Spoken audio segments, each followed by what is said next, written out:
A legend describes a witch sleeping for a millennium before a golden-haired prince finds her. The golden-haired prince appears determined, yet the narrative reveals he is still too young. The dark-haired witch takes the small prince under her wing within the magical forest. After 15 years, she abandons the youth and returns to her deep, ancient slumber.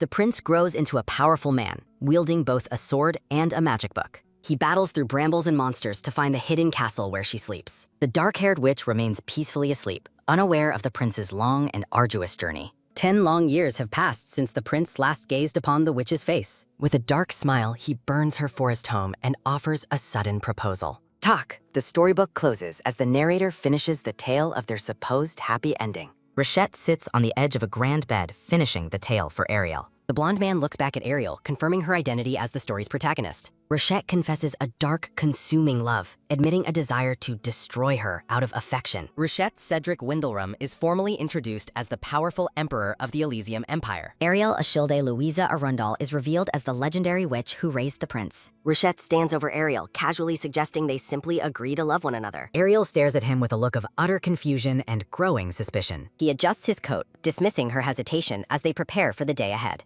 With a charming but cryptic smile, he claims their union is the final goal. Puck! Ariel loses her temper and slams a soft pillow into the Emperor's face. Fuming with rage, she demands he explain the logic behind his sudden and chaotic actions. Suck! Rachette brushes off her anger, gently running a hand through her long, dark hair. He suggests they figure out the complicated details of their relationship as they go. Ariel can only stare in disbelief at the sheer audacity of her former ward. She laments her lost, cozy domain and her forced awakening by the Emperor's hand. 1,000 years have passed, leaving Ariel to navigate an entirely unfamiliar and strange world. Floating airships and massive magical circles dominate the skyline of a vibrant, sun-drenched city. Ariel is overwhelmed by the sight of a modern world that moved on without her. Advanced magical technology hums throughout the capital, displaying the Empire's incredible technological progress. The pair appears small and bewildered amidst the vast, shimmering architecture of the Imperial Palace. Noble gossip spreads quickly as onlookers mistake the legendary witch for a simple village girl. High society ladies whisper cruel insults about Ariel's supposedly rustic and clumsy nature. Ariel walks through the halls, stoically enduring the loud and disrespectful chatter of the court. The mocking whispers continue, hidden behind fans and shadows within the ornate palace corridors. She realizes the court considers her illiterate simply because her home is now a monster forest. A cold sweat breaks as she realizes the depth of the court's many misunderstandings. She recalls her true identity as the brilliant princess and great wizard of the Arundel Kingdom. Ariel rages internally at the unfairness of being judged by an outdated, ancient writing system. Her heart stops as she spots attendants carrying artifacts taken from her old forest home. Tuck! A book falls from the stack, opening to reveal its ancient, handwritten contents. The scholars are stunned to find a text written in the long-lost Arundel language. Divine light emanates from the pages, signaling the presence of powerful and ancient magic. As the researchers rush to study the book, Ariel desperately tries to stop them. She recognizes the book immediately as a personal item she left in her old cabin. Panic sets in as Ariel realizes the ancient artifact is actually her embarrassing teenage diary. Voices echo through the hallway as the path is cleared for the moving artifacts. Ariel frantically pushes past the palace staff to prevent her secrets from being leaked. She collapses in shock at the prospect of her private thoughts being exposed to all. Desperation claws at her as the situation spirals completely out of her magical control. Ariel asserts her royal lineage and magical status, refuting the ignorant rumors surrounding her. The ancient artifact is revealed to be Ariel's old, green-bound personal diary. Absolute panic strikes Ariel as she realizes her most embarrassing private thoughts are being uncovered. The researchers celebrate with joy, mistaking her teenage ramblings for a monumental, ancient magical discovery. Mortified, the dark-haired witch watches as her dark past is treated like a holy imperial relic. Ariel laments her ruined reputation, desperately wishing she could untangle this humiliating public mess. Her mind drifts back 15 years to the secluded cabin where everything first began. Within a lush garden of roses, her long and peaceful slumber was once her only routine. The great archmaid lay undisturbed for years, cocooned in deep magic and nature's quiet beauty. Her solitude was suddenly broken when a small, blonde intruder found his way into her room. Awakening from her deep rest, Ariel's golden eyes snapped open in complete and utter surprise. She found a young boy with bright blue eyes peering down at her with intense focus. The youth stared in awe, confirming to himself that the legendary sleeping witch was actually alive. A sharp glint of steel caught her eye, signaling a very violent and dangerous introduction. Ariel fumed when the blonde child casually admitted he had planned to stab her awake. Shuddering with rage, she lectured the boy on the fatal consequences of his murderous logic. This chaotic child was Richard Cedric Windlerum, the Empire's future golden-haired and powerful emperor. Unmoved by her lecture, young Richard merely pondered her explanation with a cold, detached curiosity. Looking back at her forest home, Ariel realized this encounter was the beginning of everything. The determined blonde boy had been stalking her sanctuary with persistent and prying blue eyes. He had successfully breached the forest's magical barriers while Ariel was still in her slumber. Their shared history, born of obsession and strange magic, began in that remote, hidden cabin. The eastern forest of time stood as a place where the outside world completely stopped. Princess Ashilde of the Arundel Kingdom had spent many long, lonely years in this forest. Occasional weaknesses in the forest's magical seal allowed Ariel a brief, solitary awakening from sleep. Each time she rose, the Archmage had various chores to maintain her ancient magical domain. Checking the intricate magic circles was essential to keeping the forest's powerful boundaries secure. Glowing runes pulsed with fire and ancient light beneath a dense canopy of thorny vines. In her private library, Ariel dedicated her fleeting waking hours to advanced and complex magical study. A thunderous bang sounds as someone pounds on her door, demanding she open up immediately. Annoyed by the noise, Ariel tried to ignore the persistent visitor by pretending she was deaf. Repeated pounding echoes through the cabin as the witch covers her ears in a futile protest. A massive crash erupts as the front door is completely demolished by a powerful blow. Ariel stared in shock as the small blonde boys stood victoriously amidst the wreckage. Young Richard beamed with pride, delighted that he had finally forced the stubborn door open. The witch screamed in exasperation from above, demanding to know what his problem was. The boy calmly reflected on his previous failure to wake her with a sharp blade.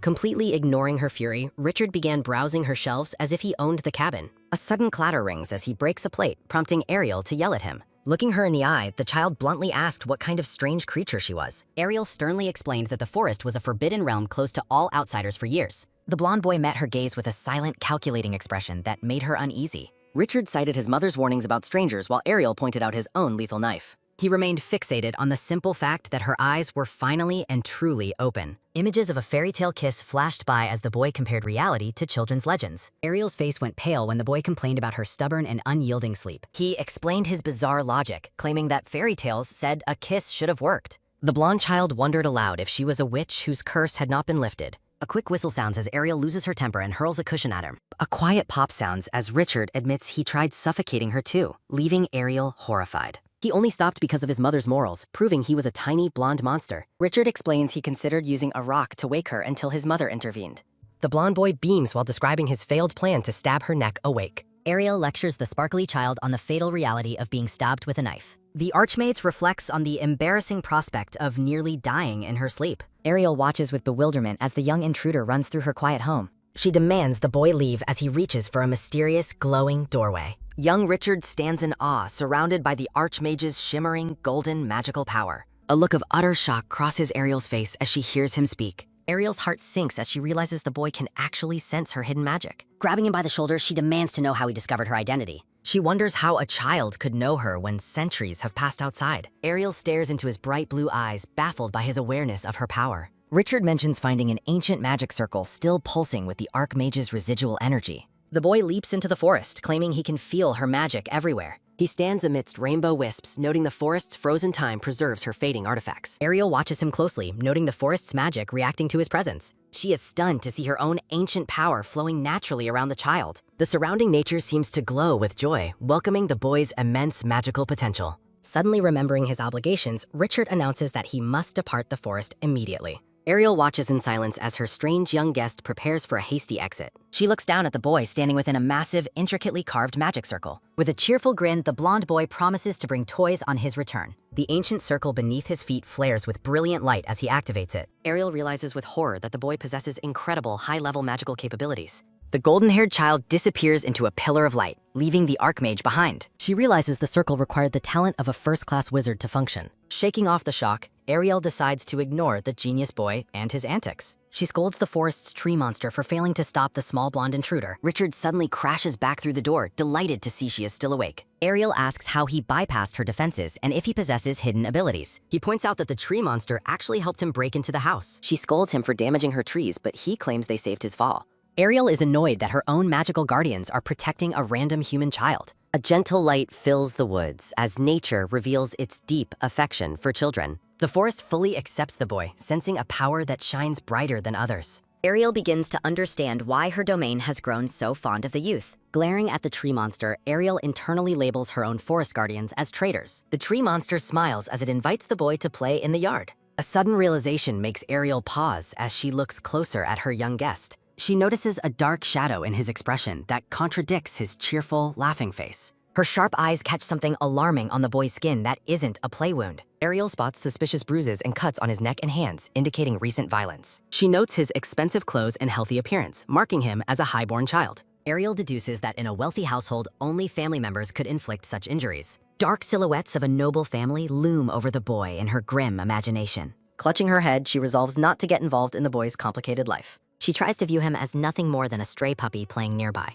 Ariel walks away, determined to remain indifferent to the child's suffering and well-being. The boy shouts for her attention, but she loudly denies making any eye contact. The forest falls quiet once more, but the Archmage's peace has been permanently disturbed. Ariel is interrupted in her study as the persistent blonde boy returns to her cabin. Her eyes widen in absolute horror as she sees the young intruder covered in blood. A dark and somber history begins to reveal itself through the boy's troubled past. In the imperial palace, young Richard walked alone, marginalized as the child of a powerless mother. He became accustomed to the cold indifference of the palace staff as he traversed the halls. Maids whispered cruelly behind his back, debating whether such a lowly child even deserved a greeting. They mocked him openly, labeling him as nothing more than a member of a fallen family. His path was suddenly blocked by a large, arrogant boy who mocked his intelligence with disdain. This was Frederick Brian Windlerum, a half-brother who casually threatened the younger boy with violence. Back in the present, Ariel fumes at the cruelty inflicted on such a small child. Richard dismisses the violence as normal brotherly fighting, while Ariel tends to his battered face. The witch is stunned into silence when the boy calmly admits to killing his brother's horse.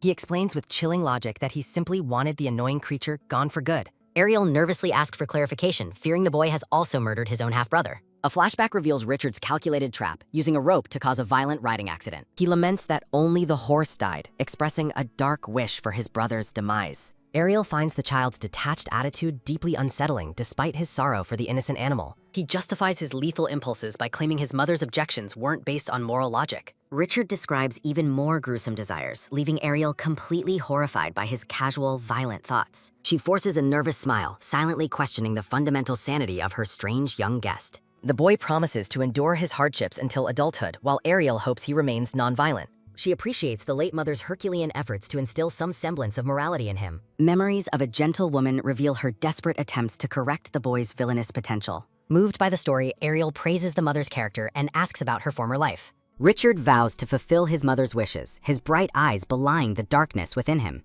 Ariel offers a silent prayer for the mother's soul as the boy rests in her home. She realizes the child's angelic face hides a social disconnect caused by his early, profound isolation. Noting his various injuries, she offers him sweets to comfort him during their strange meeting. Richard happily enjoys the colorful lollipop, momentarily looking like the innocent child he should be. A memory of a thunderous crash sounds as Brian, heavily bandaged, storms into a room. The older prince screams in a rage, accusing Cedric of deliberately killing his prized horse. He blames the younger boy for his broken leg, his voice dripping with venomous hatred. Cedric coldly remarks that Brian is lucky his skull didn't break during the fall instead. A sudden, sharp crack sounds as a violent struggle erupts between the two rival princes. Brian stands on crutches while Cedric lies on the floor, the victim of a brutal assault. Palace maids watch through the doorway, too terrified of Prince Brian's unpredictable temper to intervene. A purple-haired servant watches the scene with cold contempt, mocking the stupidity of everyone involved. Richard was a prince in name only, abandoned by a father who barely acknowledged his existence. A heavy thud sounds as Brian beats the helpless boy while palace servants turn away. The older prince screams a death threat, his face contorted with unchecked royal fury and malice. Drip, a single drop of blood hits the floor as Cedric collapses from the relentless beating.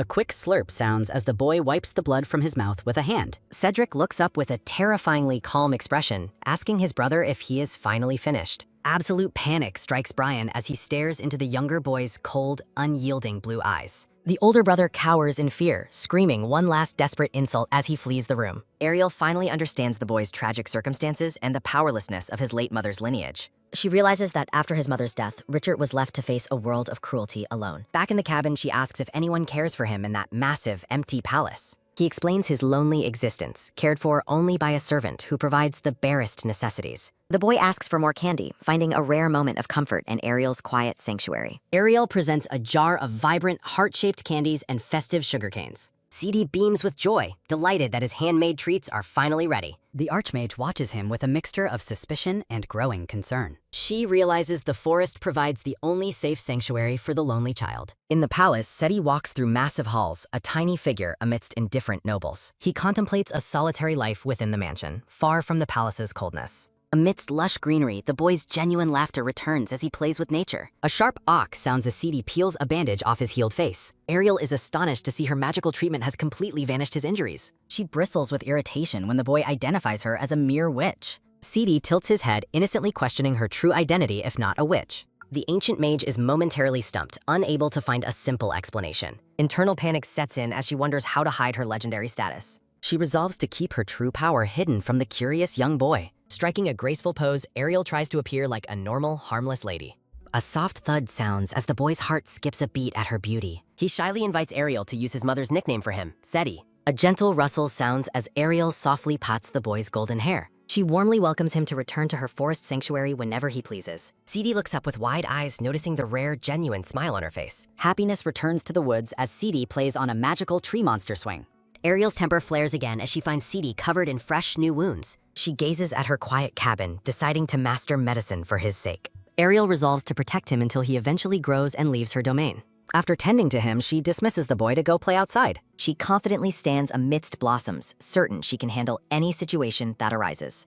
A peaceful tea time is shattered by the sight of a blood-dripping blade. Ariel's eye widens in absolute terror at the sight unfolding before her. Drip, blood hits the floor as a gore-splattered Seti stands in the doorway. The boy's face is a mask of blood, his blue eyes cold and unblinking. A dark-haired woman is embraced by a tall blonde emperor in a royal portrait. Ariel looks down at the boy, terrified by his eerily calm sociopathic demeanor. She screams in shock at the blood, but CD casually mentions being hungry. Ariel is hysterical as the blood-soaked child asks for something to eat. CD blames his brother Brian for the blood while Ariel fumes in disbelief. Rage boils within her at the thought of a bully beating his own brother. She is confused when the conversation suddenly shifts to a horse. In a flashback, CD stands in the palace garden as Brian approaches in. Brian arrogantly brags about his massive new horse, mocking the younger prince. Palace staff frantically warn Brian that the massive beast is still untrained and dangerous. Brian ignores the warnings, leaning in to ask CD if he is terrified. A sharp crack sounds as Brian strikes the horse with his riding whip. A panicked neigh sounds as the horse rears up, its eyes wild with fear. CD watches with an intense, blue-eyed gaze as the horse begins to buck. A violent splash sounds as a massive amount of blood sprays across the screen. The thud of a falling body echoes as the horse collapses to the ground. Palace servants cry out in horror at the sight of the dead animal. An ominous silence fills the air as everyone questions how the horse died. Drip, blood falls from CD as he coldly warns that the horse was dangerous. Seti stares at a terrified Brian, accusing him of constantly killing his own pets. The chubby blonde boy trembles in absolute terror as a voice questions his next move. Prince Brian flees the scene screaming for his mother while a bloodied blade drips nearby. Ariel stares in disbelief as she processes the boy's confession of using a lethal blade. Seti looks somber, justifying his violent actions as a necessary means for his own survival. Softly cradling the boy's face, Ariel validates his survival instincts and encourages his self-protection. She playfully scolds the boy while internally resolving to guide him away from criminal paths. Ariel prepares to clean the blood off Seti, her eyes burning with a fierce determination. Floating bubbles frame the realization that the boy possesses deep-seated behavioral and personality issues. As Ariel washes him, she nervously hopes his violent tendencies will never be directed at her. A sudden shout echoes from the cabin as Ariel struggles to clean the persistent, gruesome stains. CD emerges wearing oversized white clothes, looking remarkably small and fragile in the warm light. Ariel is appalled that no one in the palace bothered to help a blood-soaked child. The young prince casually explains his profound neglect, stating that his servants are perpetually preoccupied. A golden chandelier glows as CD assures the frowning Ariel that he is perfectly fine. A soft rustle sounds as the tree monster peers through the window at the resilient boy. CD recalls his mother's grim warning about the ulterior motives of anyone approaching him alone. He remembers being told that people would only value him if he had nothing to offer. Ariel listens with a pained expression, her heart aching for the boy's lonely and cynical worldview. Memories of a gentle woman reveal the immense burden of raising a child without any power. At a somber funeral, the tiny prince stands isolated against a crowd of indifferent, shadowy figures. The boy sits alone by his mother's headstone, surrounded by a world of cold, fading light. A butterfly flutters by as CD reflects on the heavy burden of surviving into adulthood. Back in the present, the child smiles at a small butterfly resting on the windowsill. Seti stares up with wide, innocent blue eyes and asks Ariel if she finds him pretty. He admits he has only ever been called scary, prompting a surprised reaction from the witch. Narration highlights the chilling contrast of a blood-stained child holding a knife and smiling so casually. Ariel breaks into a bright laugh, delighted that the boy can finally recognize true beauty. The boy munches on bread while Ariel clarifies that her beauty goes far beyond her face. Seti smiles warmly, finding the radiant colors surrounding Ariel to be the most beautiful sight. Ariel is bathed in a celestial glow of swirling magical energies that only the boy sees. She wonders if the child possesses the mythical eyes required to become a legendary master wizard.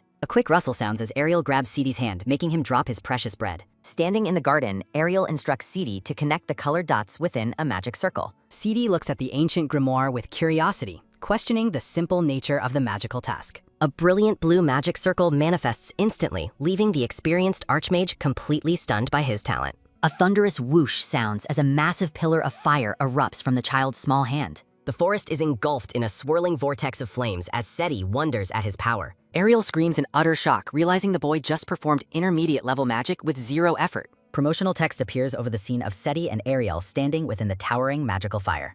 The archmage is speechless, unable to fathom how a child could master such complex magic instantly. A sudden, sharp tap sounds as Ariel feels something strange happening amidst the raging heat. She turns around with a bewildered look, her eyes reflecting the orange glow of the surrounding inferno. Intense flames crackle and roar, filling the screen with a vibrant and dangerous magical energy. The tree monster screams in terror as its head catches fire, forcing Ariel to demand water magic. Seti calmly explains that the magic circle just appeared naturally when he traced the glowing dots. Ariel stares at the boy in a daze, her mind reeling from his impossible magical aptitude. Overjoyed, Ariel pulls the boy close and declares their meeting to be a stroke of fate. Floating magical tomes in glowing circles surround Ariel as she grows greedy to train this genius. Dressed as an angel, she worries about the boy's behavior before a darker impulse takes hold. Ariel embraces her inner devil, deciding that magical talent is the only thing that truly matters. Ariel weighs her internal angel and devil, deciding Cetus' magical education will take many years. She notes that Cetus' blonde hair exempts him from the stereotype of ungrateful black-haired people. Ariel dismisses his thorny personality as he surprises her by softly calling out her name.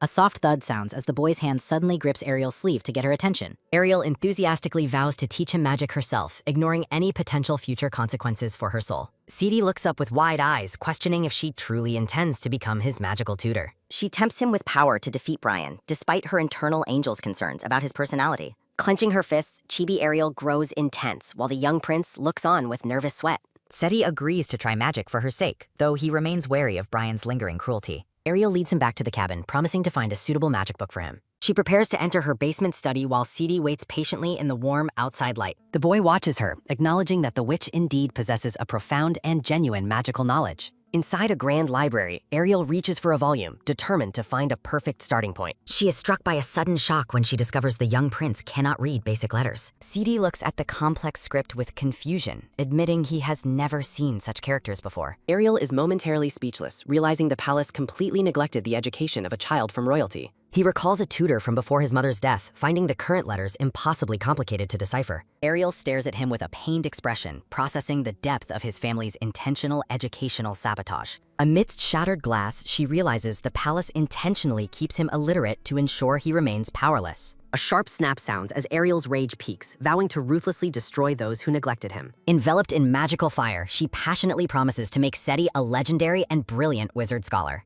Ariel quickly departs the room to search her vast library for a basic writing and study book. Seti realizes she is trying to teach him ancient scripts far older than modern palace language. She scans the towering shelves, searching for a simplified book that can teach him the magical basics. Ariel discovers a simple picture book featuring a little wizard holding a glowing pink magical crystal. She wonders why the previous master, Daniel, kept such simple picture books in a high-level lab. Seti's curiosity peaks as he asks about Daniel, a name he remembers her mentioning before now. He looks at her with an innocent gaze, wondering if another person shares this secluded forest sanctuary. Ariel looks down sadly, revealing that Daniel died long ago, and she is now truly all alone. She explains the basement is merely a collection of miscellaneous books she doesn't find particularly useful. Her determination returns in a burst of light as she resolves to begin his training immediately. Standing before rare, ancient tomes, Ariel declares she will transform him into the world's greatest wizard. She presents a whimsical storybook about a wolf and 3 pigs to help him learn basic letters. The serene cabin stands nestled within the vibrant green forest as the sun begins to set. Winter arrives and the tree monster peers through the window at the cozy, candlelit study session. Ariel announces the end of the day's lesson as Seedy diligently practices his writing at the desk. A sharp thud sounds as she places a thick book down, ready to begin true magical instruction. Seedy asks if simply memorizing magic circle shapes is enough since he can see the flow of power. Ariel scolds him sharply, insisting that understanding the deep principles of magic is essential for any wizard. Amidst floating chibi-cats, she lectures him on not taking the complex art of magic so lightly. Seedy looks at her with a flat expression, internally labeling his teacher a total magic fanatic. As he prepares to leave, Ariel calls him back, standing by the open door in the snow. She offers him a beautifully ornate pink magic book to study while he is away from her. Seedy's heart skips as he asks if she is truly giving such a precious item to him. Ariel nonchalantly confirms he can keep it, her posture relaxed as she encourages his independent study habits. He stares at the book with wide, shimmering blue eyes, letting out a soft, awestruck whisper. Overflowing with joy, Seedy hugs the pink book tightly to his chest amidst a bed of flowers. He beams with pride, showing off his first real possession, while Ariel watches with a hidden smile. The scene shifts to the cold, blue-lit palace, contrasting sharply with the warmth of the cabin. Late at night, Seedy studies the book, recognizing powerful ancient symbols from the lost kingdom of Arundel. Ariel stands confidently, her golden eyes glowing against a sparkling pink magical backdrop. She reflects on her long solitude, having slept alone within the magic-filled forest for ages. Seedy gazes at her with deep fascination, desperate to uncover the witch's true identity. Bathed in moonlight, the young prince feels his curiosity about the mysterious woman growing stronger. He falls asleep while clutching Ariel's gift, wishing to learn everything about her life. A soft, sharp creak sounds as an intruder's shoe sneaks into the sleeping boy's room. Seedy wakes up the next morning feeling groggy and still incredibly sleepy in the light. He notes the sun is too bright, realizing he fell asleep immediately after reading. A sudden, sharp gasp sounds as he realizes the precious pink magic book is missing. Panicked, Seedy decides he must find a servant to locate the stolen magical item. He imagines a servant finding the book and wonders what their reaction would be. The green-haired servant holds the book, confused why someone would steal such a precious item. The ornate purple cover of Ariel's magic book gleams with a radiant blue central gemstone.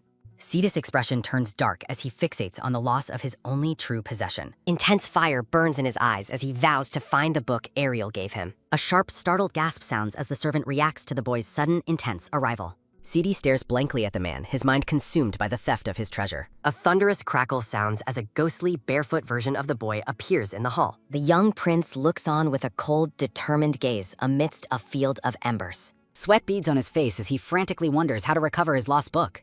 He screams for his mother, demanding the return of his book in a desperate tantrum. A soft, cautious rustle sounds as the green-haired servant tries to sneak away unnoticed. The servant nervously denies seeing the book while Seedy watches him with cold blue eyes. A blonde-haired soldier approaches, demanding to know the cause of the commotion in the hall. The soldier identifies the servant as a thief who stole from the royal family's belongings. He discusses harsh punishments like work and pay cuts for the servant's alleged imperial crime. A terrified scream sounds as the soldier mentions the old law of cutting off hands. Seedy's gaze turns icy as he contemplates the necessity of taking matters into his own hands. A sharp slice sounds as blood splatters across the palace floor in a violent spray. Bloodstains cover Seedy's face as an ironic angelic halo hovers above his emotionless expression. A wet squelch sounds as the soldier executes the servant for blaming the imperial family. The soldier asks if he is scared, but Seedy finds the amount of blood unremarkable. Nearby maids whisper in terror, shocked that the young child didn't even blink at death. They claim Seedy has always been strange, lacking any normal human, emotional, or moral compass. A soft, rhythmic thud sounds as the boy walks away, leaving the fearful servants behind. In a flashback, a white cat nuzzles affectionately against Seedy's leg in a sunny garden. Seedy reflects on his past, admitting he lacked a clear sense of right or wrong. He tells his mother the cat is annoying, despite the animal's gentle, seeking attention. His mother explains that the cat's behavior is a good sign of its genuine affection. A soft nuzzle sounds as Seedy mimics the cat, leaning his head into his mother's side. The two walk through the lush palace gardens under a bright and clear blue sky. Young Seedy finds cats weird, noting they are small and covered in very soft fur. A soft, soothing stroke sounds as his mother pets his head and calls him pretty. Seedy innocently asks if he should pet flowers too, since they are small and soft. His mother laughs softly, realizing the boy truly cannot tell the difference between social nuances. The orange-haired woman gazes at him with love, hoping he will eventually learn empathy. A sharp gasp sounds as the pair discovers a tragic sight hidden within the garden.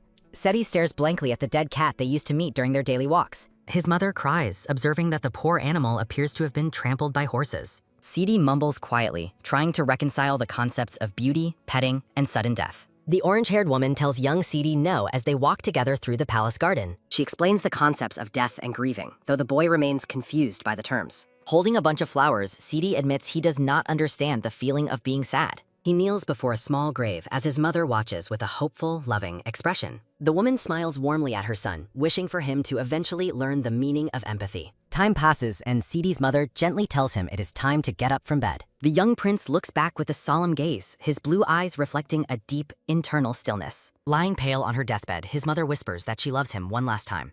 Seti stands alone by the grand bed as the light fades from his mother's tired eyes. With a face full of regret, the woman passes away amidst a backdrop of white funeral lilies. Dressed in dark mourning clothes, the hollow-eyed boy stands silently before his mother's flower-covered casket. To Seti, the palace nobles are merely gray, colorless figures that offer no interest or excitement. A soft, rhythmic thud sounds as the ignored prince wanders through the vast palace gardens alone. Seti stops to observe the vibrant greenery, his attention caught by a hidden path nearby. He discovers an ancient, complex magic circle etched into the ground of a secluded, abandoned garden. A sharp step sounds as the boy enters the circle, questioning its mysterious and weathered design. Seti senses the powerful magical aura of the great wizard Ashilde emanating from the old circle. Floating specks of sparkling blue light become the only source of color in his gray world. The boy's eyes widen in surprise as he feels a sudden surge of magical energy. A thunderous roar sounds as a pillar of golden light erupts from the long-dormant magic circle. Enveloped in radiant power, the young prince is drawn into the center of the magical vortex. The golden light surges upward, illuminating the sky above the dense and vibrant forest canopy. Seti finds himself standing in an unfamiliar, sun-drenched forest, bewildered by the sudden change in scenery. He realizes his own latent energy activated the circle, proving that the ancient magic was never broken. Nestled within the woods, a large and cozy cabin appears before the wandering young boy. Sidi cautiously approaches the house, wondering what kind of person resides in such a secluded place. Entering a warm bedroom, he discovers a mysterious woman with dark hair sleeping peacefully in bed. The blonde boy watches her with intense curiosity, noting her tranquil and undisturbed state of rest. Bathed in soft light, the woman remains deep in slumber as Sidi observes her from afar. Her long, dark hair spills across the pillows as she sleeps in a red and black outfit. Standing over her, the young prince confirms she is indeed fast asleep and hasn't noticed him. Seti stares intensely at her face, his gaze filled with a growing and desperate fascination. He finds her incredibly pretty and notes a strange, beautiful glow emanating from her sleeping form. The boy's curiosity peaks as he becomes desperate to see the mysterious woman finally move. Deciding to be patient, Sidi pulls up a small wooden chair to wait for her awakening. A rhythmic thump sounds as his heart beats with anticipation while he sits beside her bed. Night falls over the forest, and Sidi remains vigilant, watching her under the soft candlelight. He wonders why she is so sleepy and considers taking matters into his own hands. A sudden heavy lift sounds as Chibi Seti raises a massive rock high over his head. Looking completely serious, the boy prepares to drop the stone to wake the sleeping witch. The scene shifts back to the forest where the activated magic circle continues to glow brightly. Seti reflects on his discovery, still wondering if the woman in the cabin will ever wake up. A soft rustle sounds as a large tree monster with wide eyes appears behind him. Seti turns to confront the creature, identifying it as a monster despite its clever wooden disguise. He looks up with a sharp and calculating gaze, completely unfazed by the presence of the beast. Beads of sweat roll down the tree monster as it cowers under the boy's cold blue eyes. Thorny vines and glowing-eyed monsters inhabit the ancient forest where time has stood still. Seti notes the presence of thorns and tree monsters, undisturbed by the legendary dangers surrounding him. This is the Eastern Monster Forest, a place of myth where time remains eternally frozen in magic. Walking through the glowing woods, Seti senses the overwhelming power of the great wizard Ashilde nearby. Seti tells the tree monster to move, knowing it is capable of movement. He asks if the great wizard Ashilde created the creature and the surrounding forest. Seti questions if the sleeping woman is Ashilde, despite her lack of visible magic. The boy reflects on the mysterious forest and the sleeping woman's unknown identity. A memory of a fairy tale his mother read to him suddenly comes to mind. Seti recalls the story of a prince saving a sleeping princess in a monster-filled forest. Inspired by the tale, the young prince's eyes sparkle with newfound joy and determination. A sudden sharp whoosh sounds as he excitedly declares he will wake her with a kiss. Returning to the cabin, Seti sits beside the bed and watches the woman's peaceful sleep. A soft, quick peck sounds as the boy kisses the sleeping woman amidst blooming flowers. He waits with a pounding heart, confident that his role as a prince will succeed. The dark-haired woman remains in a deep slumber, completely unresponsive to the boy's gesture. Seti stares at her in silence, his expression blank as his expectations are unmet. The woman sleeps on undisturbed, leaving the young boy alone with his thoughts. A cold shadow falls over Seti's face as he realizes she isn't waking up. In a chibi daydream, he wonders if she is actually a witch instead of a princess. SETI contemplates more violent ways to wake her, considering hitting her head or strangling her. A bright, sharp sparkle sounds as the boy brandishes a knife, deciding to poke her neck. He wonders if cutting her skin would be a more effective method than a stab. SETI fixates on the sharp blade, certain it will make his task easy and quick. He holds the knife over her just as the dark-haired woman suddenly opens her eyes. Awakened by the threat, the woman angrily calls him a crazy child for his actions. She sharply points out that stabbing someone in the neck will only cause their death. Ariel demands he get rid of the knife, hoping he will eventually find something precious. Back in the present, SETI asks Ariel if magic can erase bloodstains from his skin. He explains that a servant stole her gift and gave it to a boy named Brian. Enraged on his behalf, Ariel wishes she had hexed the brawny Brian for his theft. SETI looks on somberly as Ariel offers to replace the stolen introductory magic book. He remembers the joy of receiving that first book, the very first gift she gave him. Bloodstains mar SETI's face as he fixates on the fact that his treasure was stolen. Ariel is stunned as the boy confesses to cutting off the servant's hands as punishment. A soft, soothing stroke sounds as Ariel pets SETI's head, praising his decisive actions. Surprised, SETI notes that everyone else was terrified of him, yet Ariel is different. Ariel firmly encourages him to always pay back those who wrong or steal from him. A soft, comforting stroke sounds as she gently pets him, offering to help clean the blood. SETI asks if she is afraid, but Ariel clarifies she was merely being cautious before. Ariel searches for herb soap, complaining that the smell of blood is much too strong. The young prince watches her with a subtle smile, his face still covered in blood. SETI remains calm, stating he is fine as long as no one touches what is his. Ominous spiderwebs fill the scene as SETI reflects on his deep, possessive desire for Ariel. Ariel washes SETI's hair in the quiet cabin where no one can take her away. A dark, bloody splash sounds as SETI's internal plea to keep Ariel forever resonates. Within the palace, a group of scholars wonder about the origin of a mysterious magic book. They examine the purple book, impressed by the simple and effective magic circles inside. The silver-haired butler wonders about Prince Cedric after hearing the book belongs to him. The nobles discuss Cedric's frequent disappearances, suspecting he found some unknown ancient ruins. The butler adjusts his glasses, his green eyes filled with a sharp, calculating gaze. Sunlight bathes the grand palace corridor, highlighting its ornate golden arches and white pillars. A rhythmic, steady thud sounds as the butler walks purposefully through the empty hall. He reaches a set of grand, decorated doors, stopping to observe his surroundings with intent. Ansel Price stands in a sunlit room, his gaze fixed on a plush blue chair. A profile card identifies Ansel Price as an attendant and a secret palace informant. Ansel reports his findings on an ancient book belonging to the elusive Prince Cedric. Seated in the grand chair, a blonde-haired girl orders Ansel to watch the prince. Ansel bows deeply, a rhythmic, polite rustle sounding as he acknowledges his new orders. Sunlight bathes the palace exterior and manicured gardens, marking the start of a new chapter. Young SETI stands alone in the vast garden, his small frame dwarfed by towering hedges. The blonde boy pauses, his blue eyes narrowing as he senses a hidden presence nearby. A sudden, sharp gasp sounds as two cloaked wizards fail to hide behind the greenery. While the wizards whisper about their concealment, SETI notes he can see them clearly. Looking thoroughly unimpressed, Chibi SETI sits on the path, startling his clumsy, hooded pursuers. A frantic, heavy scuttle sounds as the panicked wizards turn and sprint away in fear. SETI watches them go, criticizing the wizards for their lack of stealth and obvious behavior. Shimmering with magical aura, a beautiful purple book decorated with silver and jewels floats. SETI reflects on the need for caution as he prepares to enter the magical forest. Standing over the ancient magic circle, the boy worries about the annoyance of being caught. He stops suddenly, his attention caught by a faint sound echoing through the vibrant trees. A sudden, quick rustle sounds as SETI spins around, searching for a possible stalker. The lush greenery remains still, a rhythmic, soft breeze being the only movement in sight. SETI stares into the forest, realizing that no one is actually following him right now. A thunderous, golden roar sounds as a pillar of light erupts from the magic circle. Hiding behind a thick trunk, Ansel realizes he narrowly avoided detection by the young prince. Ansel examines the glowing ruins, identifying the circle as a relic of the wizard Ashilde. A soft, low hum sounds as the attendant confirms the teleportation circle is still functional. Adjusting his glasses, Ansel focuses his sharp gaze on the mystery surrounding Prince Cedric's destination. Ariel stands before her forest cabin, turning as SETI's voice calls out to her. A quick, happy patter sounds as SETI runs to Ariel, apologizing for his long absence. Ariel looks skeptical, reminding the boy that his few days away actually became 2 weeks. SETI complains about the creepy wizards following him, wishing they would at least be quiet. Ariel sighs, noting with a small smile that wizards generally lack basic social skills. Looking thoughtful, the dark-haired woman admits that being followed is becoming a serious problem. SETI laughs joyfully while hugging the large, smiling tree monster in the bright forest clearing. The tree monster offers to teach the boy a magic trick to hide his tracks. SETI's eyes light up with curiosity as he asks if such a useful spell exists. A sharp scratching sound echoes as Ariel draws a magic circle in the dirt. Ariel demonstrates how the wind and earth work together to erase any trace of sound. The blonde boy mimics her gesture, a soft, magical twinkle sounding as sparkles appear. A sudden resonant chime sounds as glowing geometric circles manifest around the talented young prince. Beads of sweat roll down the tree monster as it watches Seti's form begin to blur.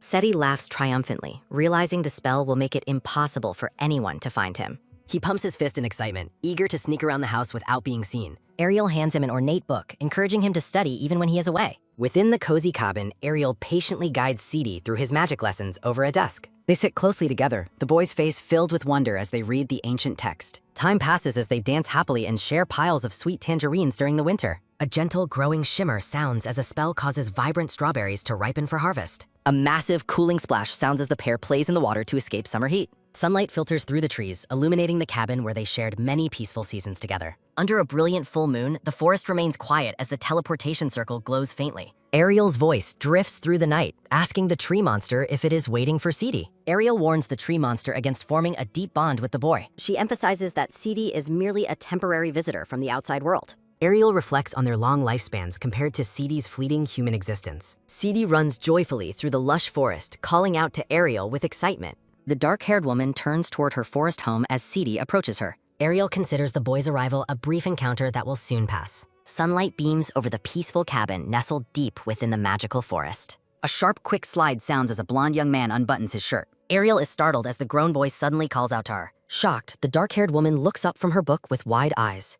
A tall blonde teenager stands confidently, his appearance changed significantly by time. Ariel gasps in disbelief, struggling to process the young prince's rapid growth. Golden gears in an hourglass turn as Seti matures quickly despite the forest. Ariel stares intently at the young man, noting the incredible change in him. Seti holds up his old clothes, asking if he truly wore such small garments. A comparison highlights his growth from a small child to a tall youth. Now 15, the handsome blonde boy smiles warmly at the stunned woman. Ariel repeats his age in shock, realizing how much time has truly passed. Seti leans toward Ariel, playfully noting that he has almost reached her height. With a confident look, he promises he will be even taller very soon. The woman watches him with a troubled expression, sensing something isn't right. Seti rubs his head sheepishly, wondering if his rapid growth was too obvious. Sunlight filters into the cabin as the older Seti stands by the window. The young prince studies his magic book intensely, his power growing with age. A realization strikes that Seti remains unaffected by the forest's temporal slowing magic. Ariel looks on with a grim face, her internal worries beginning to mount. She stands alone by the magic circle, feeling the weight of impending change. The dark-haired woman contemplates the dangers Seti's immunity to her magic represents. A soft, low rustle sounds as Ariel dejectedly sits upon the grassy ground.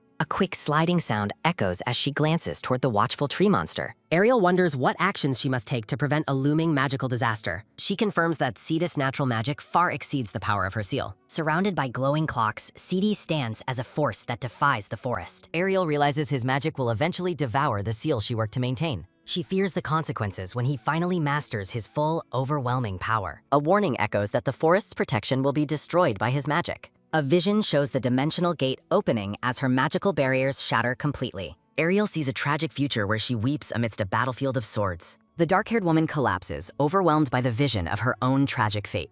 Ariel resolves that she must prevent this dark outcome from ever happening again. Her yellow eyes burn with a new, firm resolve to change their destiny. Standing over the runes, Ariel asks what is wrong with the magical circle. Seti looks down in frustration as the teleportation circle fails to activate properly. The soft, magical hum sounds as the blonde prince narrows his eyes suspiciously. He notes that despite being powered, the magic circle is simply not working. Seti realizes that the flow of magical energy is being intentionally blocked somewhere. The young prince studies the runes, searching for the source of the interference. He looks at the vibrant trees, suspecting the forest's magic is behaving abnormally. Desperate, Seti places his hand on the circle, demanding to know what happened. He kneels in the center, calling out Ariel's name with growing panic. Prince Cedric's desperate voice echoes through the forest as he demands to know why the circle failed. Within the silent night, Ariel admits she lacks the power to completely close the ancient magic circle. Seti's cries for Ariel to reopen the portal pierce through the darkness like shimmering streaks of light. The dark-haired woman listens with a heavy heart, noting that his voice can still reach her. Ariel stands solemnly over the runes, her gaze lingering on the forest floor as a presence stirs. She tells the tree monster that the day Seti stopped visiting arrived much sooner than expected. Entering her quiet cabin, Ariel finds herself surrounded by the silence of a life without the boy. The woman wonders if her loneliness stems from the realization that Seti may never return to her. She attempts to dismiss their time together as a mere moment of normalcy she must now forget.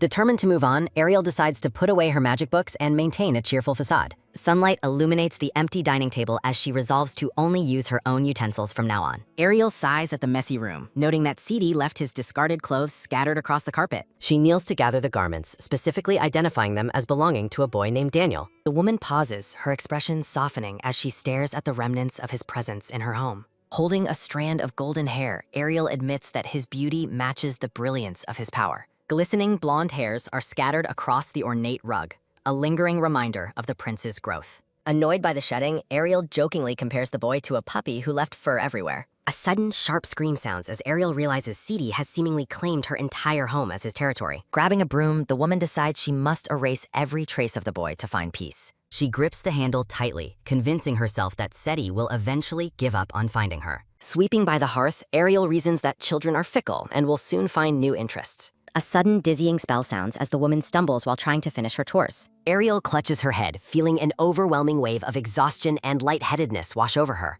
She realizes that her home is already protected by cleaning magic, making her manual efforts redundant. The dark-haired woman turns away, her figure framed by the warm glow of the sunlit cabin. Collapsing onto the bed, Ariel resolves to sleep for years until the boy finally moves on. As she drifts off, CD's distant, echoing voice fades into the quiet night surrounding the cabin. A steady, rhythmic patter sounds as heavy rain begins to fall over the grand palace exterior. Drenched by the storm, the blonde prince stands alone, his voice rasping as he calls Ariel's name. Seti huddles in the center of the magic circle, refusing to leave despite the drenching downpour. Shifting to a new chapter, the story continues as the Emperor's obsession begins to take hold. Palace maids gossip in the garden, whispering rumors that Prince Cedric has finally lost his mind. The women discuss how the prince never leaves the corner of the palace with the mysterious circle. Sunlight bathes the garden, where CD remains curled upon the runes, calling out for someone unseen. Tears mix with the shadows as the desperate boy continues to plead for Ariel to return. The maids are startled, their eyes wide as they observe the prince's increasingly erratic and tragic behavior. A quick, heavy scuttle sounds as CD ignores the staff and marches away with a cold expression. The blonde boy stares forward with haunting blue eyes, consumed by his desire to find the witch. Seti mutters to himself, determined to find a way back to the forest where Ariel resides. A sudden, sharp tap sounds as the prince bumps into a tall figure blocking his path. A man with long silver hair and glasses greets the prince with a polite, measured request.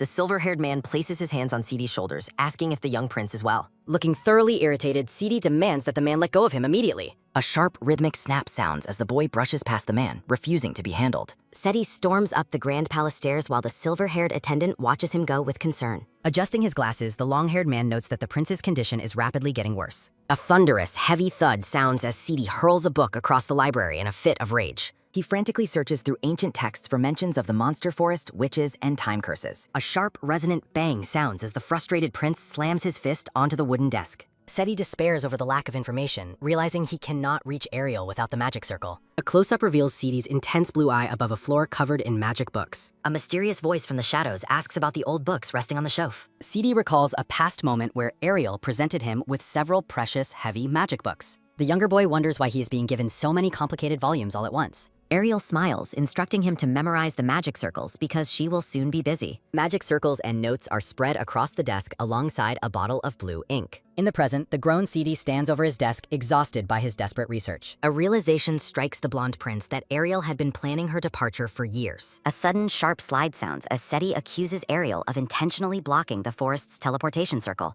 A quick, heavy crunch sounds as the prince's hand crushes a piece of useless magic paper. With a haunting look, Seti vows that he will find a way back to the forest. The prince stares at his papers, determined to enter the magical forest without a circle's help. Surrounded by glowing runes, CD swears that he must find a way back to Ariel. Blue moonlight filters through the tall library window, illuminating stacks of books on the floor. Overwhelmed by exhaustion and despair, the young man collapses face down onto his cluttered study desk. CD sleeps soundly in the blue-lit library, his face turned toward the scattered magic notes. Two maids whisper outside the library door, deciding to enter and clean while he is asleep. A soft, rhythmic patter sounds as the servants sneak into the dark room to begin their chores. A quick, light swish sounds as the pink-haired maid reaches for an ornate green magic book. A sudden, heavy grasp sounds as CD's hand clamps onto the maid's wrist, waking him instantly. With glowing, terrifying eyes, the prince warns the maid never to touch what belongs to him. A sharp, pained cry sounds as CD threatens to cut her hand for touching Ariel's book. A thunderous, heavy slam sounds as the terrified maids flee the library and shut the doors. The maids tremble in the hallway, recalling rumors of the prince's violent temper toward his servants. Standing alone in the shadows, CD realizes the full extent of Ariel's cold, calculated abandonment.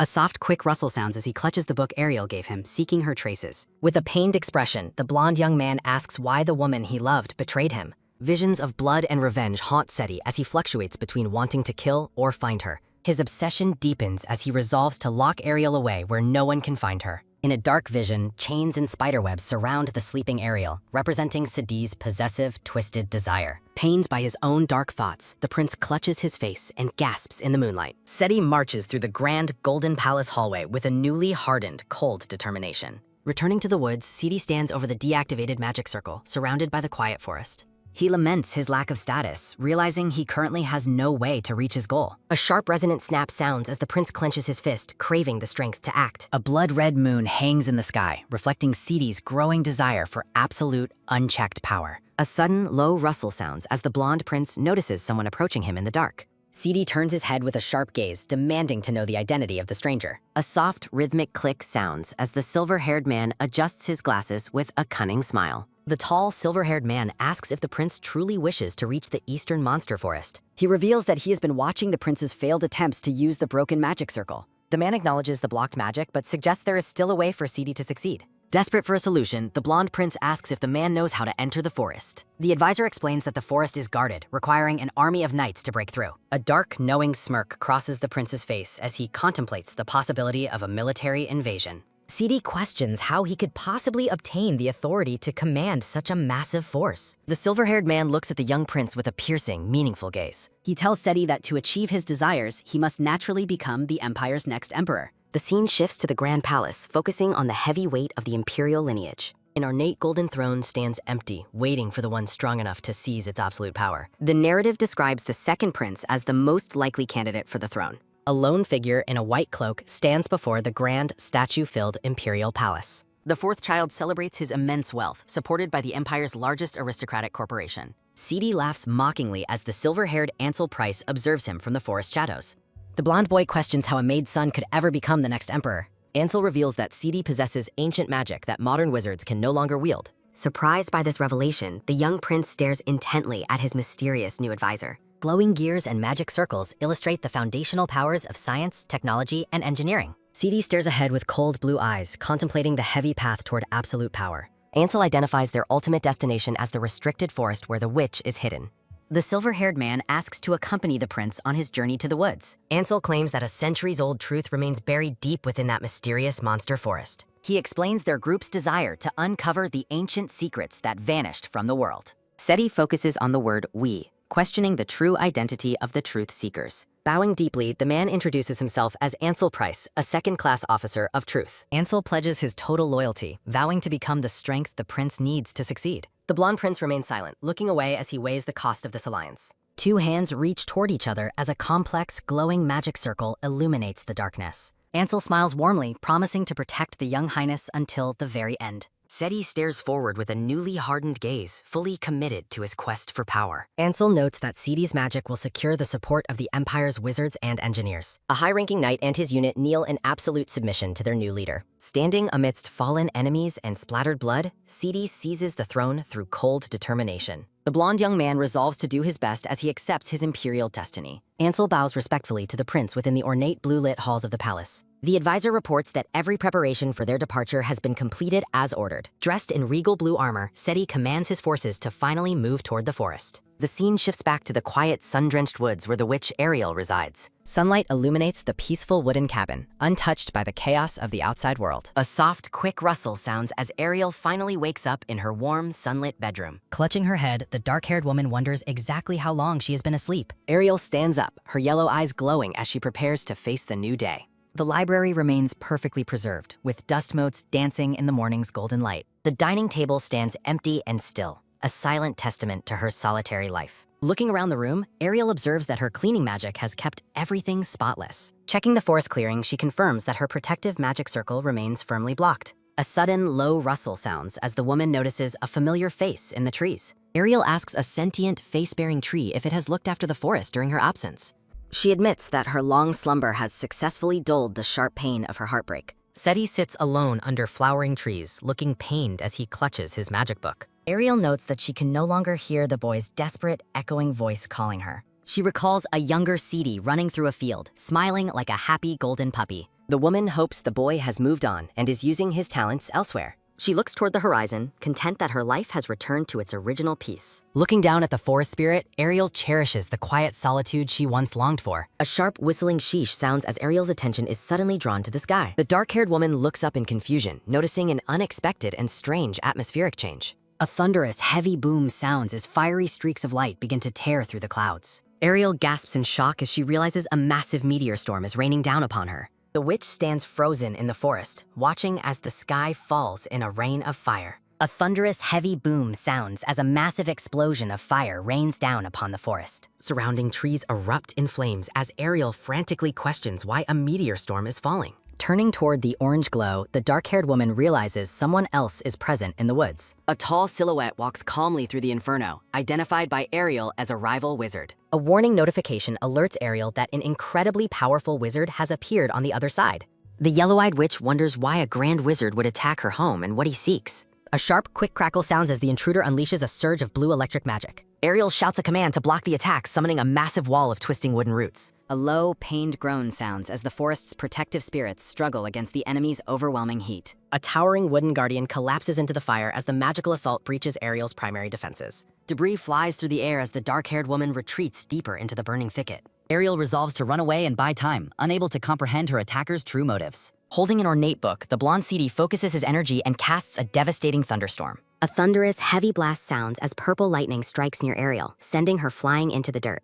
Ariel lies face down on the forest floor, her red dress surrounded by scattered leaves and embers. A soft, quick rustle sounds as Ariel's hand twitches, her breath escaping in a pained gasp. Clutching the grass, the dark-haired woman groans in agony as she struggles to regain her footing. Ariel forces herself to sit up, desperately repeating her intention to escape the relentless magical pursuit. A sudden sharp snap sounds as white imperial boots crush a branch right beside the fallen woman. Hovering over her, the handsome blonde man asks with terrifying calm if she is currently okay. Dressed in a regal white and red uniform, the prince stands tall amidst the burning forest scenery. Ariel stares up at the stranger in absolute shock, her yellow eyes wide with confusion and fear. The dark-haired woman observes the man's arrogant expression, wondering why such a powerful ruler attacked her. With a swift, smooth motion, the blonde prince reaches down toward the woman sitting on the ground. A soft, quick swish sounds as Seedy's gloved hand firmly grasps Ariel's chin to lift her face. Amidst the smoke and fire, Seedy shocks the woman by demanding that she marry him immediately. Gazing intently into her eyes, the blonde man repeats his proposal while calling out Ariel's name.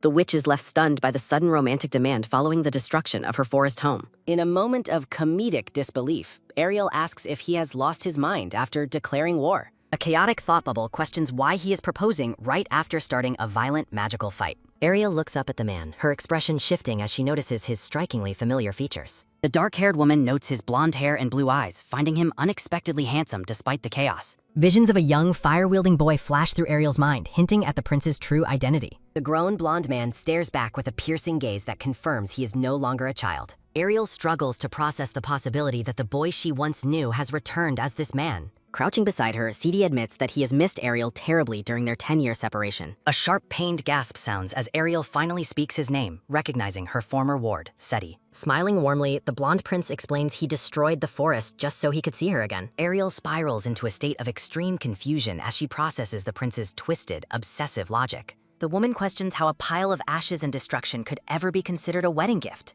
Turning his gaze away, the blonde man asks if the forest's magic circle is still functional. A sudden, quick whoosh sounds as Ariel is startled by the prince's sudden and forceful movement. A sudden, heavy lift sounds as Seedy sweeps the dark-haired woman into a firm princess carry. Ariel yells for the blonde man to put her down as he carries her through the forest. The prince reveals that this moment was his long-held wish while Ariel questions his sanity. Squirming in his arms, the chibi-styled Ariel kicks her legs and screams for him to let go. Seedy ignores her protests and leads the way toward the magic circle with Ariel in his arms. The dark-haired woman stares ahead in stunned silence as she is carried away from her home. Ornate red roses frame the text announcing that 10 long years have finally passed for them. Looking at the woman in his arms, the blonde Seedy remarks that she has grown quite a bit. Seti looms over Ariel, remarking on how much she has grown since he was a boy. Seti and Ariel walk through the charred forest toward a glowing runic magic circle on the ground. The magic circle illuminates the dark earth as a seal blocks the flow of magic. A sharp, quick click sounds as Seti's white boot kicks a glowing sealstone. Seti picks up the glowing artifact, asking Ariel if the magic circle will function again.